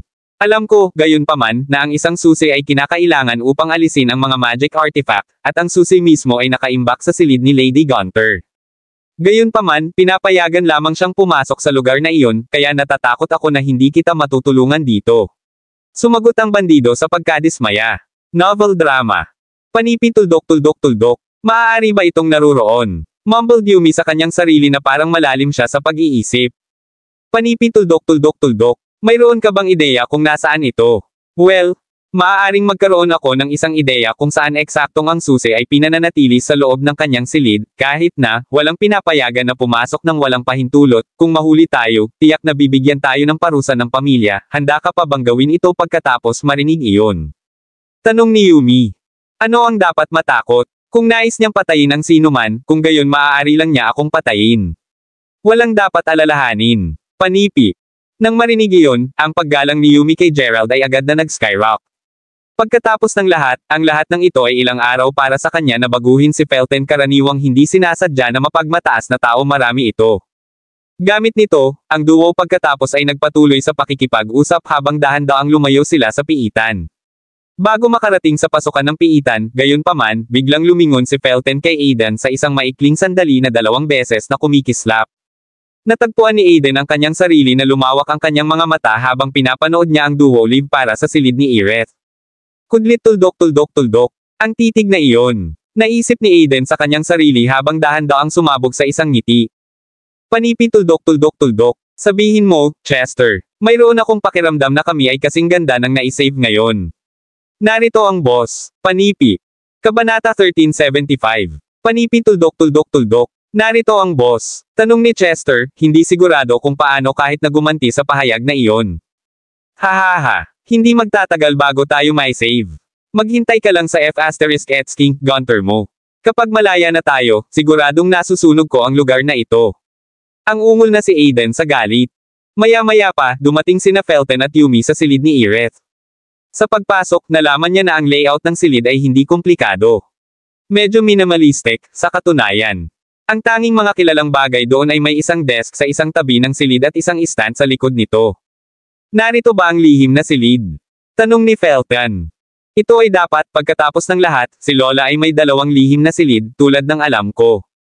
Hindi ako sigurado kung alam mo ang tungkol dito o hindi, ngunit si Lola ay may isang lihim na silid na maa-access sa pamamagitan ng kanyang espesyal na pag-aaral. Ito ay kung saan niya ikinulong ang babae sa puti. Tulad ng para sa silid na ito. Minsan ay nahuli ko si Lola na lumabas mula sa likuran ng stand noong ako ay mas bata. Sa pag-iisip nito, dapat mayroong ilang contraption dito na nagbubukas ng isang landas sa likod ng stand. Kung ito ay katulad ng paraan na ipinahayag ni Lola ang lihim na silid sa kanyang pag-aaral, kung gayon. Panipi. Habang tumakbo ang boses ni Yumi, napanood si Gerald habang naglalakad siya sa gilid ng pag-aaral bago humawak sa takip ng panulat. Iyon ay nasa mesa at iikot ito ng bahagya. Ang isang maikling pag-click ay narinig, at lahat ng biglaang, ang stand ay nagsimulang nanginginig habang dahan-daang dumulas ito sa gilid, na naghahayag ng isang madilim na butas na namumuna sa ilalim ng lupa. Napansin kung gaano siya nagulat na tumingin siya, tinanong ni Gerald, hindi mo ba sinabi na nakita mo siyang lumabas sa lugar na iyon bago? Well, ginawa ko. Ngunit ito ay lubos na naiiba sa lihim na pasukan ng silid na naalala ko bilang isang bata, bukod sa, hindi mo ba maramdaman iyon? Ang kakaibang lamig na nagmumula sa butas, ungol ni Yumi sa kanyang pagkalito. Ano man ang kaso, ipasok muna natin. Sundan mo ako. Medyo matapat, si Gerald mismo ay nakaramdam ng isang chill na tumatakbo din sa kanyang gulugod. Mayroong ilang uri lamang ng pambihirang aura na inilabas ng butas, at anuman ito, natakot ito ng malaki. Sa loob ng butas ay isang mahabang koridor, at ang mga lihim na compartment na puno ng lahat ng uri ng mga bagay ay may linya sa buong ito. Pag-iilaw ng isang lampara ng langis na natagpuan niya, pagkatapos ay nagsimulang tumingin sa paligid. Nang maglaon, sumigaw siya, ako. Sa palagay ko natagpuan ko ito. Nanunood habang masayang hinawakan niya ang isang asul na kagandahan ng jade, si Gerald mismo ay nagsimulang maramdaman ang isang nakakainis na aura na dahan-daang lumalakas. Sa pag-iisip nito, sinabi niya sa isang medyo natatakot na tinig, ang aura nito ay halos kapareho sa aura ng mga artifact ng magic sa parehong mga katawan nina Aiden at Chester. Ito ay dapat. Ngayon huwag na nang mag-aksaya ng anumang oras at iwanan na ang lugar na ito. Panipi. Sige. Gayunpaman, tulad ng malapit na silang umalis, silang dalawa ay biglang nakarinig ng isang malakas na ingay ng pag-scrap. Sa oras na napagtanto nila kung ano ang nangyayari, ang pagbubukas sa koridor ay nasil, na iniwan ang duo na napapalibutan lamang ng patay na katahimikan. Tulad ng malapit ng mag-imbestiga si Yumi, bigla siyang nakaramdam ng napakalaking puwersa na humila sa kanya, na hinihimok siyang sumigaw. Si Gerald mismo ay naramdaman ang malakas na puwersa ng pagsipsip, at kahit na ginamit niya agad ang kanyang kasanayan sa pagsabog ng kulog sa kanyang pagtatangka na pigilan ito, sa kalaunan ay naging malakas ang lakas na halos naramdaman na siya ay sinipsip sa isang itim na butas. Hindi maipagpapatuloy na pigilan ang puwersa sa puntong iyon, kapwa sina Gerald at Yumi ay nahulog sa lupa ng magkakaisa, lamang na mahulog sa isa pang silid na gawa sa bato. Ang pangalawa ay tinamaan nila ang sahig ng bagong lugar, ang lahat ng mga ilaw sa loob nito ay agad na naiilawan. Tumitingin, pareho silang nakita ng isang multo na itim na ilaw na lumalakad sa kalagitnaan ng hangin. Para bang hindi pa nakakagulat na sapat, biglang sumigaw ang Orb of Darkness, haha. Naghihintay ako para sa ibang tao maliban kay Ireth na madapa dito. Sabihin mo sa akin, pareho ba kayong mga inapo ng pamilyang Gunter? Panipi. Kabanata 1376, W sino ka? At bakit ka narito sa aming manor? Tanong ng nagulat na Yumi. Hahaha, ang manor mo. Ito ang aking manor. Ako ang nagtatag ng pamilyang Gunter, batang babae. Pareho kayong walang iba kundi ang aking mga inapo. Sumagot ang itim na ilaw sa isang umuusbong na boses bago dahan-daang kunin ang hugis ng isang matandang lalaki. Ang pagkakaroon ng puting buhok na nagtuft sa paligid ng kanyang dating ulo at isang balbas na bumagsak sa kanyang dibdib, mahirap tanggihan na ang matandang lalaki ay nagbigay ng impresyon ng isang bihasang martial artist. Hindi alintana, ang nagulat na si Yumi pagkatapos ay sumagot, W ano ang sinabi mo? Si Gerald mismo ay tinitingnan ngayon ang matandang lalaki sa kaunting sorpresa. Mula sa masasabi ni Gerald, ang anyo ng pagkakaroon ng matandang lalaki ay katulad ng sa babaeng nasa pag-iisip ni White sa kaluluwa. Gayunpaman, mayroong isang malinaw na pagkakaiba sa pagitan ng dalawa. Ito ay lubos na halata, matapat, na ang kapangyarihan at lakas na mayroon ng matanda at maaaring palabasin mula sa kanyang sarili ay mas malakas kumpara sa kung ano ang makamit ng babaeng maputi. Habang ang babaeng nasa puti ay walang iba kundi isang ordinaryong pag-iisip ng kaluluwa bago ang pagsasanib, ang figure na kasalukuyang nakatayo sa harap niya ay naiiba. Pagkatapos ng lahat, hindi lamang siya ay may kapangyarihan at lakas upang materialize ang kanyang sarili, ngunit siya rin ay napakalakas. Nagtataka si Gerald kung gaano kalakas at nakakatakot na ang antas ng pagsasanay ng matandang lalaki ay talagang kung mayroon siyang isang pisikal na katawan. Sinabi ko na pareho kayong wala kaysa sa aking mga inapo. Ano, hindi ba sinabi sa iyo ni Ireth ang tungkol sa kasaysayan ng pamilya ng Gunter dati? Sinamsam ang matanda. Habang nahanap ni Gerald ang kanyang sarili na nanginginig ang kanyang ulo, si Yumi sa kabilang banda ay hindi mabilis na nagsabi, sinabi sa akin ni Lola tungkol sa aming mga ninuno mula pa noong bata pa ako. Mula sa sinabi sa akin, ang mga ninuno ng Gunter ay nakakuha ng napakalaking supernatural na kapangyarihan at itinatag ang batayan ng aming pamilya matapos matuklasan ang ilang mga makasaysayang labi mula sa mahusay na sibilisasyon ng Anti-Gong. Gayunpaman, kapag ang aming pamilya sa wakas ay naging matatag, ang isa sa aming mga ninuno ay nagpatuloy sa isang paglalakbay upang maghanap ng higit pang mga banal na artifact mula sa mahusay na sibilisasyon ng Anti-Gong. Sa kasamaang palad, iyon ang huling sinumang nakakita sa kanya, hindi ka ba talaga iminumungkahi na ikaw ang ninuno na iyon, di ba? Ngunit paano? Kung ikaw ay tunay na inaangkin mong maging, kung gayon bakit pinapanatili ka ni Lola dito? Tanong ni Yumi. Ang panunood habang ang matandang lalaki ay tumawa lamang bilang tugon, pagkatapos ay tinanong ni Yumi. Ano ang nakakatawa? Panipi tuldok. Hindi sa palagay ko nakalock siya rito, sa halip, marahil ay hindi niya maipakita ang kanyang sarili sa ilang mga kadahilanan, na ang dahilan kung bakit dinala siya ni Lola sa lihim na silid na ito. Siyempre, kahit na hindi niya iiwan ang silid, sigurado ako na siya ay malayo na kinokontrol ang buong pamilya sa buong oras na ito, sabi ni Gerald habang tinitingnan ang matanda. Naririnig iyon, ang matandang lalaki ay nag-scan lamang kay Gerald mula sa ulo hanggang paa sa sorpresa. Kasunod nito, umiling-iling siya bago sabihin, hindi ko inaasahan na ang aming pamilya ay mayroon pa ring disenteng at may kakayahang mga inapo. Inaamin ko na ikaw ay tunay na matalino, apo. Tulad ng sinabi mo, kinokontrol ko ang mga pinuno ng pamilya ng Gunter sa maraming henerasyon ngayon. Panipi. Habang bumagsak ang panga ni Yumi, medyo nagulat si Gerald. Habang sinabi sa kanya ni Zyla na ang mga Gunters ay isang hindi pangkaraniwang pamilya, napagtanto lamang niya ngayon kung gaano kay-toto ang kanyang mga salita. Kahit na dati niyang nagtataka kung paano nakisali ang mga Gunters sa mga mula sa portal ng paghuhusga sa una, ang lahat ngayon ay may katuturan. Tulad ng nangyari, ang tunay na mastermind sa likod ng mga eksena ay ang matandang ito na marahil ay nabuhay ng libo-libong taon sa buong oras na ito. Sa wakas ay nagsisimula na maniwala sa sinasabi ng matanda, sumagot si Yumi. Kaya, Tunay na ikaw ang ninuno ng aming pamilya. Ngunit, kung ikaw talaga ang aming ninuno, bakit ka nanatili dito ng napakatagal nang hindi kailanman lumabas? Hindi ka ba nakikipagsapalaran upang maghanap ng higit pang mga banal na artifact? Panipi. Iyon ay magiging isang mahabang kwento upang detalyado, mahalagang, habang totoo na tumungo ako upang maghanap ng higit pang mga banal na artifact sa oras na iyon, nauunawaan na ang lahat ng mga banal na artifact sa pangkalahatan ay nagbabantay sa mga makalangit na espiritu. Sa pag-iisip nito, nabigo akong ibagsak ang isa sa mga makalangit na espiritu, na nagreresulta sa aking katawan na nasira. Gayunpaman, hindi nagtagal, pinamamahalaan ko na halos makatakas sa pag-iisip ng aking kaluluwa. Dahil ang mga Gunters ay mayroon pa ring maraming malakas na mga kaaway sa oras na iyon, kinuha ko ito sa aking sarili upang idirekta at kontrolin ang mga Gunters mula sa likuran ng mga eksena upang maiwasan ang lubos na pagkawasak ng aming pamilya. Kung tungkol sa kung bakit pinamamahalaan ko ang pag-iisip ng aking kaluluwa ng matagal, ito ay dahil ang mga ulo ng Gunter ay patuloy na binigyan ako ng mga espiritu ng maraming nangungunang masters.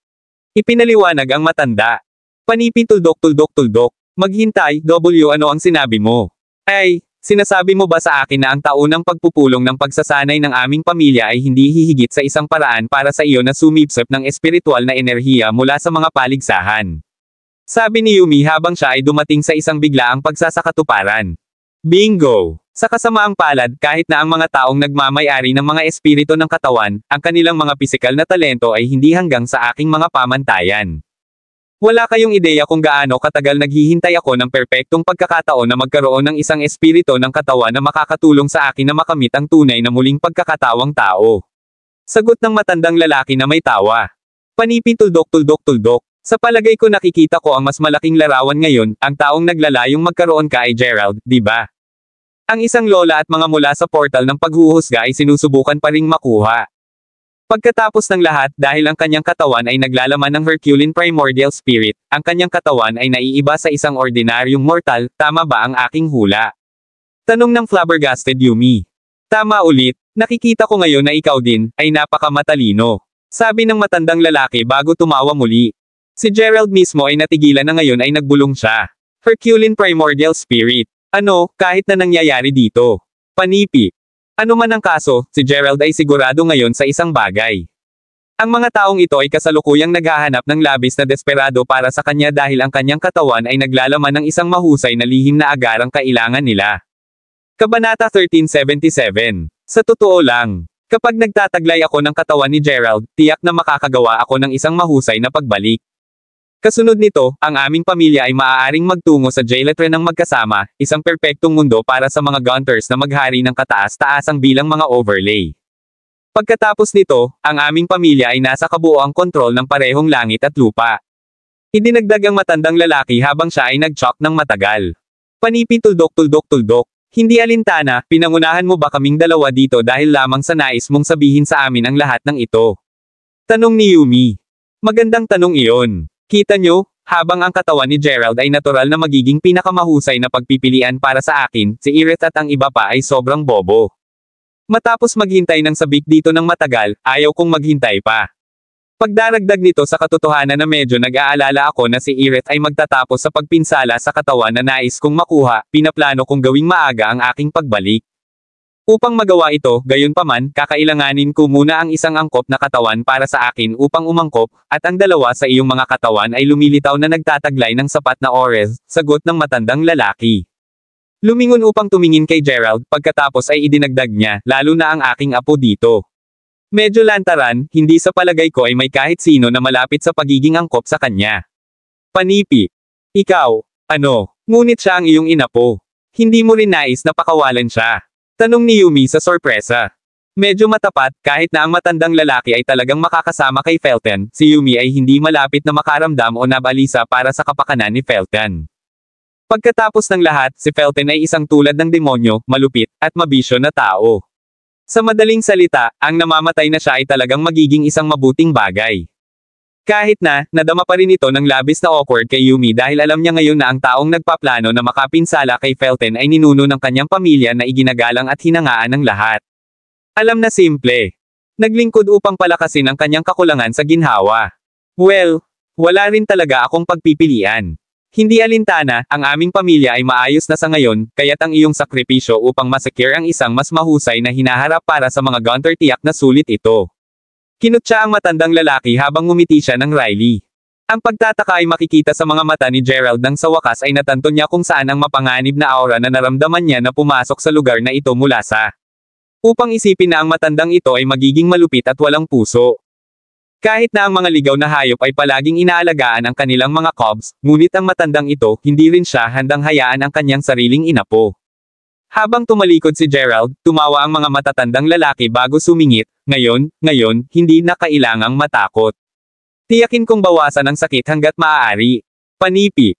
Ang panunood habang ang kaluluwa ng matanda ay sumisid diretso para kay Gerald, agad na naubos si Gerald sa lahat ng Thunder Essential Chi sa kanyang katawan upang pigilan ang pag-atake.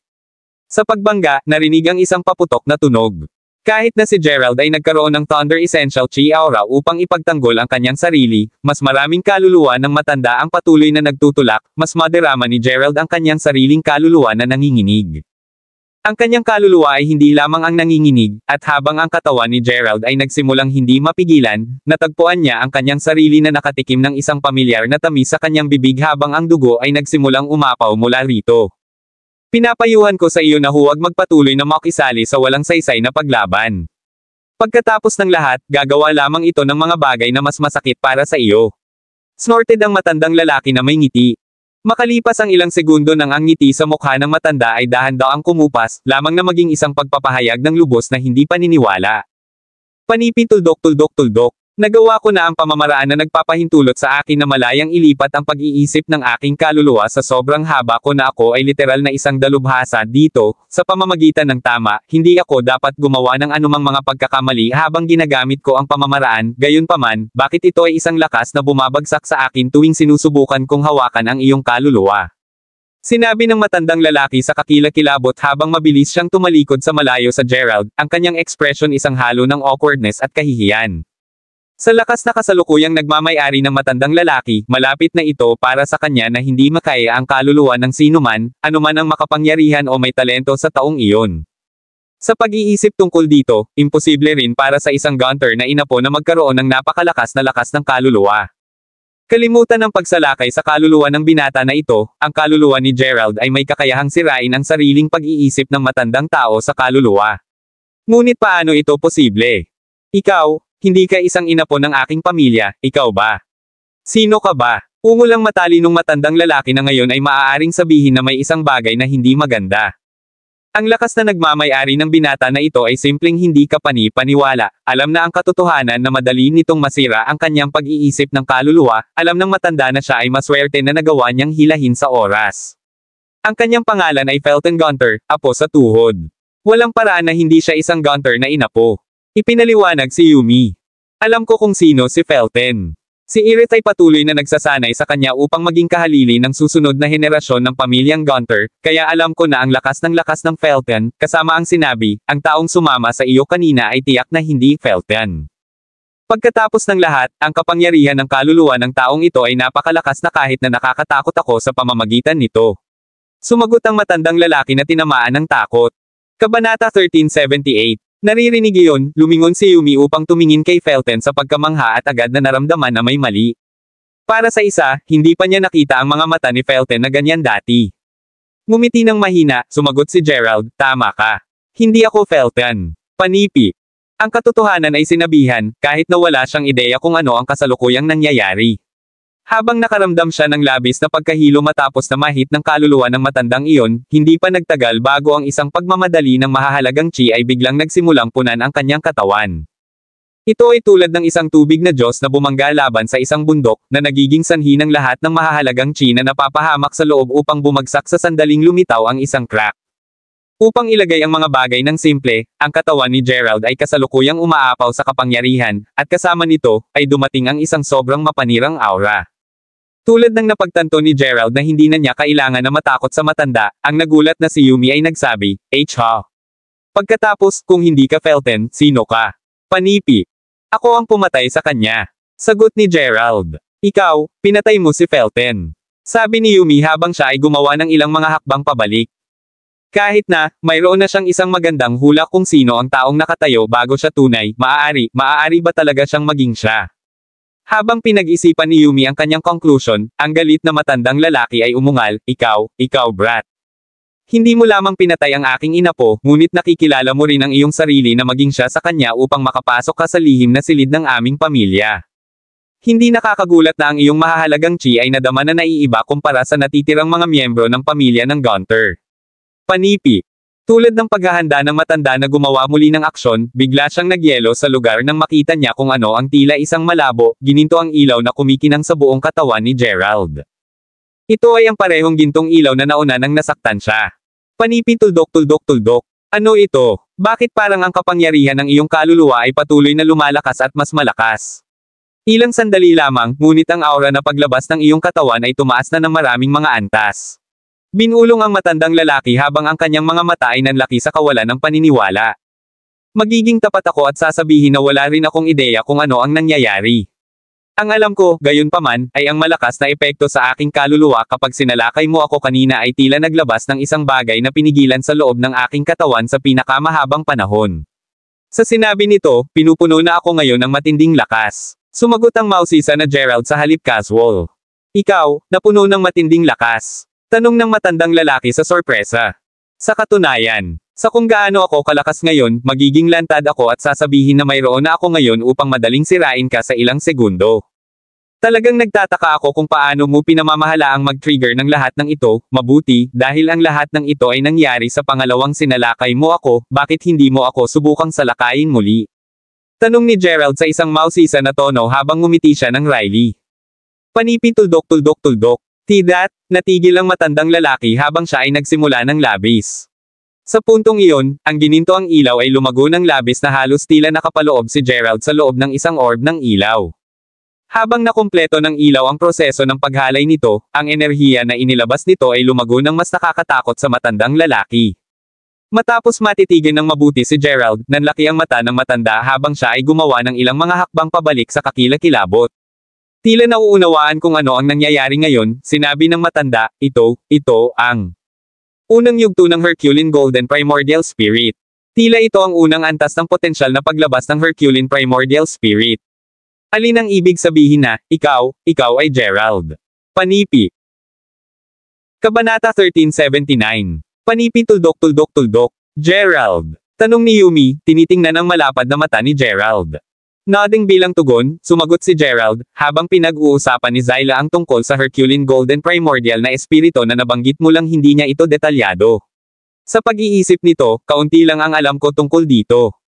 Ano ba talaga ito? Mula sa kung ano ang maaari kong hulaan, tila tinutukoy mo ang lihim na nakatago sa loob ko, ay dumating ang King of Judgment Portal dito upang makuha din ang lihim na ito. Panipi. Nang marinig iyon, agad na naiilawan ang mga mata ng matandang lalaki habang sumisigaw siya, kaya't ikaw ay tunay na, Gerald. Habang nasisiyahan siya na si Gerald ay sa wakas ay nakatayo sa harap niya ngayon, sabay-sabay siyang nalulungkot na malaman na ang kasalukuyang potensyal at lakas ni Gerald ay medyo nakakatakot sa kanya na hawakan. Nalaman din ng matandang lalaki na kahit na ang kaunting pag-iingat sa kanyang ngalan ay maaaring magtapos sa pag-enray ni Gerald, na sumisira sa Gunter Manor at sa huli, ang nalalabi sa kanyang pamilya sa kabila ng pagiging maingat nila sa buong oras na ito. Ano man ang kaso, lumitaw na siya ang tumulong kay Gerald na i-unlock ang unang yugto ng paglabas ng Herculean Golden Primordial Spirit. Upang isipin na siya ay nakakatakot na sa kabila ng pagiging nasa unang yugto lamang. Impyerno, hindi pa nakuha ni Gerald ang buong lakas ng unang yugto. Kung siya ay isang araw na i-unlock ang lahat ng siyam na yugto ng Herculean Primordial Spirit, tiyak na masisira niya ang buong mundo na may isang kisap mata lamang ng kanyang daliri. Gaano katindi ang nakakatakot? Hindi mo pa rin nasagot ang aking katanungan. Ano ba talaga ang Herculean Golden Primordial Spirit? Tanong ni Gerald. Panipi tuldok. Ito ang potensyal na umiiral sa loob mo, sa tuwing pinakawalan ito, aabutin nito ang potensyal ng tatlong mga larangan. Ang gayong potensyal ay sapat na upang gawin ang sinumang pagsasanay sa martial arts na mabaliw. Ipinaliwanag ang matanda.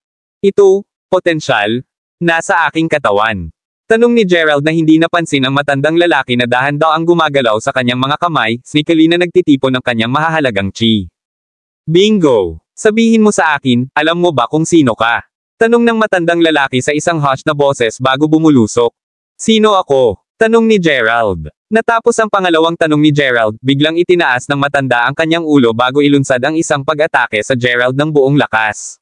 Dahil ang pinakamasamang posibleng kinalabasan sa kanya ay ngayon ay isang katotohanan, alam niya na hindi niya papayagan na magpatuloy pa si Gerald. Kung ginawa niya, kung gayon ang kanyang libo-libong taon na naghahanda para sa lahat ng ito ay wala. Ang tanging pagpipilian lamang niya ay upang labanan si Gerald. Habang lumalaki ang palad ng matanda sa dibdib ni Gerald, biglang muling lumitaw ang gintong ilaw kung saan pinlano niyang hampasin, na nagdulot ng isang paputok na tunog. Hindi lamang ang pag-iisip ng kaluluwa ng matandang lalaki ay nanginginig habang ito ay lumipad paatros, ngunit ang kadiliman na nakapalibot sa kanyang katawan ay agad na nawala din. Dahil sa biglaang kawalang tatag ng pag-iisip ng kanyang kaluluwa, ang matandang lalaki ay agad na sumigaw sa matinding sakit habang tinitigan niya si Gerald na may lubos na kakilakilabot na mga mata. Sa pamamagitan ng Diyos, nalock mo lang ang unang yugto ng iyong potensyal ngunit may kakayahang tumusok ka sa pag-iisip ng aking kaluluwa. Paano posible ang alinman sa ito? Sigaw ng matandang lalaki, mukhang sobrang desperado ngayon. Ang panunood habang ang kanyang pag-iisip sa kaluluwa ay dahan-daang nagwawasak, ang matanda ay maaari lamang humagulgol sa lahat ng sakit na nararanasan niya. Nakarating na siya sa ngayon, gayon pa man. Hindi. Gamit nito, pagkatapos ay lumingon siya sa The Frightened Yumi na nakatingin pa rin kay Gerald bago ang pagdurog sa kanya. Kahit na hindi niya mailipat ang kaluluwa ni Gerald, maaari pa rin niyang sakupin ang katawan ni Yumi. Sa paggawa nito, gagawin niya, kahit papaano, mayroon pa ring pag-upa ng buhay. Mag-ingat ka, sigaw ni Gerald habang itinuro niya ang kanyang mga daliri kay Yumi bago tinatakan ang posisyon sa pagitan ng kanyang kilay. Hindi makaya ang kapangyarihan ni Gerald, agad siyang nanghihina sa lugar. May natutunan si Gerald ng isang bagay o dalawa tungkol sa mga naaangkop na katawan mula kay Leo, at alam niya kung ano ang kailangang gawin upang maiwasan ang isang kaluluwa na pumasok sa katawan ng ibang tao. Totoo sa mga turo ni Leo, anuman ang lakas ng matanda, wala nang magagawa pa tungkol sa sitwasyon. Sasabihin ko ngayon na nawalan ka ng karapatang tawagan ang iyong sarili na ninuno ng mga Gunters noong nakaraang taon. Sa aking mga mata, wala ka kundi isang matandang demonyo na nabuhay ng libo-libong taon. Sa pag-iisip nito, naniniwala ako na ito ay oras na nawasak ka. Sabi ni Gerald. Hindi. Mangyaring huwag akong sirain. Maghintay. Panipi. Naturally, si Gerald ay hindi makikinig sa isang salitang sinabi niya. Alam ni Gerald na ang matandang lalaki ay hindi natatakot sa kanyang mahahalagang chi, o ang kanyang lakas. Hindi, ang matanda ay lubos na kinilabutan ng kanyang pag-iisip ng kaluluwa. Pagkatapos ng lahat, ang pag-iisip ni Gerald sa kaluluwa ay maraming beses na mas malakas kumpara sa matanda. Impyerno, naisip ni Gerald ang kaluluwa ay may kakayahang wakasan ang matandang lalaki sa isang iglap ng isang daliri. Sa pag-iisip nito, pagkatapos ay pinakawalan ni Gerald ang isang mahusay na kapangyarihan mula sa kanyang pag-iisip ng kaluluwa. Nilalayo nito patungo sa matandang lalaki, malamig na sumigaw si Gerald, sa impyerno kasama mo. Kabanata 1380. Ang gininto ang ilaw ni Gerald pagkatapos ay flickered bago ganap na enveloping ang malabo, itim na ilaw. At kasama nito, ang itim na ilaw ay wala na, ganap na nasa sabik sa napakalawak na kapangyarihan. Kaya ang aking potensyal ay sa wakas ay pinakawalan, kung ito ay tunay na Herculean Primordial Spirit, kung gayon nangangahulugan ito na matagumpay kong nalock ang unang yugto ng Primordial Spirit. Kahit na nagtataka ako, sa sandaling may unlock ko ang lahat ng siyam na yugto, talagang may kakayahang magdulot ng napakalaking pagkawasak sa parehong langit at lupa. Naisip ni Gerald sa kanyang sarili sa pagkamangha. Ano man ang kaso, pagkatapos ay itinaas ni Gerald ang walang malay na Yumi mula sa lupa bago mapunit ang kanyang maskara, na inihayag ang kanyang tunay na mukha. Tulad ng malapit na siyang umalis sa kanya, gayon paman, bigla niyang napansin ang isang medyo kakaibang piraso ng kagamitan na itinayo sa gitna ng lihim na silid. Mukhang ilang uri ng pool, at sa itaas nito, ay isang asol na ilaw na nagkalat ng isang asol na likido mula dito, hindi katulad kung paano gumana ang mga automatikong bukal ng tubig. Ang pool mismo ay tila naglalabas ng sariling asol na glow. Kudlit tuldok. Ito ang dapat na sinabi sa akin ni Felton, dapat itong maging pundasyon na ang pamilyang ito na may mga lihim na pamamaraan na ginamit upang sanayin ang kanilang panloob na lakas. Sa madaling salita, ito ang dapat na mapagkukunan ng kapangyarihan ng kanilang pamilya. Naisip ni Gerald sa kanyang sarili. Well, dahil narito na ako, maaari ko ring gawin ang makakaya sa sitwasyon. Upang mabayaran ang iyong kabaitan, magpapasa ako sa isang espesyal na diskarte sa pagsasanay sa iyo, Yumi. Gayunpaman, tunay na tila pareho tayong hindi maaaring maging sa parehong landas pagkatapos ng lahat. Bonggang si Gerald na may isang ngiti ng ngiti habang umiling-iling siya. Kasunod nito, nagtipon siya ng ilang lakas sa kanyang palad bago sumabog ang puro na enerhiya sa pundasyon. Sa paghagupit ng marka nito, ang asul na kristal na globo ay gumuulong sa gilid at ang platform ng bato ay natapos na kumalas sa mga piraso sa isang paputok na tunog na nagiging sanhi ng likido sa pool na agad na dome alloy. Tingnan natin kung gaano ka mapagmataas na maaari mong ipagpatuloy ang pag-alis nito sa iyo. Sneered Gerald bago pumili ng asul na kristal na globo at iniwan ang lugar para sa kabutihan. Samantala, si Aerith na abala sa pag-uutos sa natitirang mga Gunters sa kanyang paghahanap kay Gerald biglang nadama ang kanyang puso, na hinihimok siyang umiwas at sumigaw, "Hindi tama." "Ano ito, Lady Aerith?" tanong ng isa sa kanyang mga subordinate. "May nangyari sa bahay. Tila umalog ang aming pundasyon." Sagot ni Aerith habang siya ay sumimangot ng hindi kapani-paniwala. Alam niya sa isang katotohanan na ang lugar kung saan nakatago ang kanilang pundasyon ay lubos na malalim at maayos. Ano pa, siya ay nakatayo rin doon. Sa pag-iisip nito, paano ito may alog? Kung ang mga Gunters ay wala ng pundasyon, hindi na nila kailanman may pagpapatuloy ang paggawa ng anumang pag-unlad sa kanilang pagsasanay. Dapat bang mangyari iyon, kung gayon ang lahat ng mga Gunter ay maaaring gawin sa hinaharap ay umupo hanggang sa tumakbo ang kanilang kapalaran? Pinakamasama, ang lahat ng gagawin ay ilang taon para doon ay hindi na maging mga bagong Gunter na nagtataglay ng anumang kaalaman sa mga lihim na pamamaraan. Habang iniisip niya iyon, ang isa sa kanyang mga subordinate ay biglang tumawag sa isang panik na tinig, "W, natagpuan namin siya. Lady Aerith, nahanap namin siya." "Panipi. Ano? Natagpuan mo na si Gerald? Gayon din, bakit ka nagpanik?" tanong ni Aerith habang ang kanyang mga mata ay agad na naiilawan. Lumingon sa direksyon ng tinig, nakita niya ang maraming mga Gunter na nagdadala ng isang tao habang nagmamadali sila papunta sa kanya. Gulpang, ang subordinate pagkatapos ay miserably sumagot, "Hindi ito Gerald, Lady Aerith. Natagpuan namin ang katawan ni G. Felton." "W, ano ang sinabi mo?" "Katawan ni Felton," sabi ni Aerith habang nakaramdam siya ng isang talamak na sakit sa kanyang puso. Sa oras na tumayo ang mga subordinate sa harap niya kasama ang katawan ni Felton, si Aerith ay nakakaramdam ng labis na pagkabigla sa pagkabigla na hinihiling niya ang isang tao na suportahan ang kanyang katawan. Sa maingat na pag-inspeksyon sa katawan, siya ay mabibigat na kilalanin na ang kanyang apo ay namatay, ngunit paano ito magiging? Hindi na ba siya nakauwi? Bakit ang kanyang bangkay dito noon? Tuldok. Kung narito siya sa buong oras, kung gayon, sino ang Felton pabalik sa Gunter Manor? Habang lumitaw ang isang dagat ng mga katanungan sa kanyang puso, dahan-dahang sinimulan niyang icon-eka ang mga tuldok bago nanatili ang kanyang mga mata sa pagtataka. Masama ito. Lahat. Magmadali at bumalik sa Gunter Manor kasama ko. Inutusan si Aerith. Maraming salamat mga kamaster sa walang sawang pagsusubaybay, isang like, share, and subscribe naman dyan mga kamaster. Abangan ang susunod pang mga kabanata.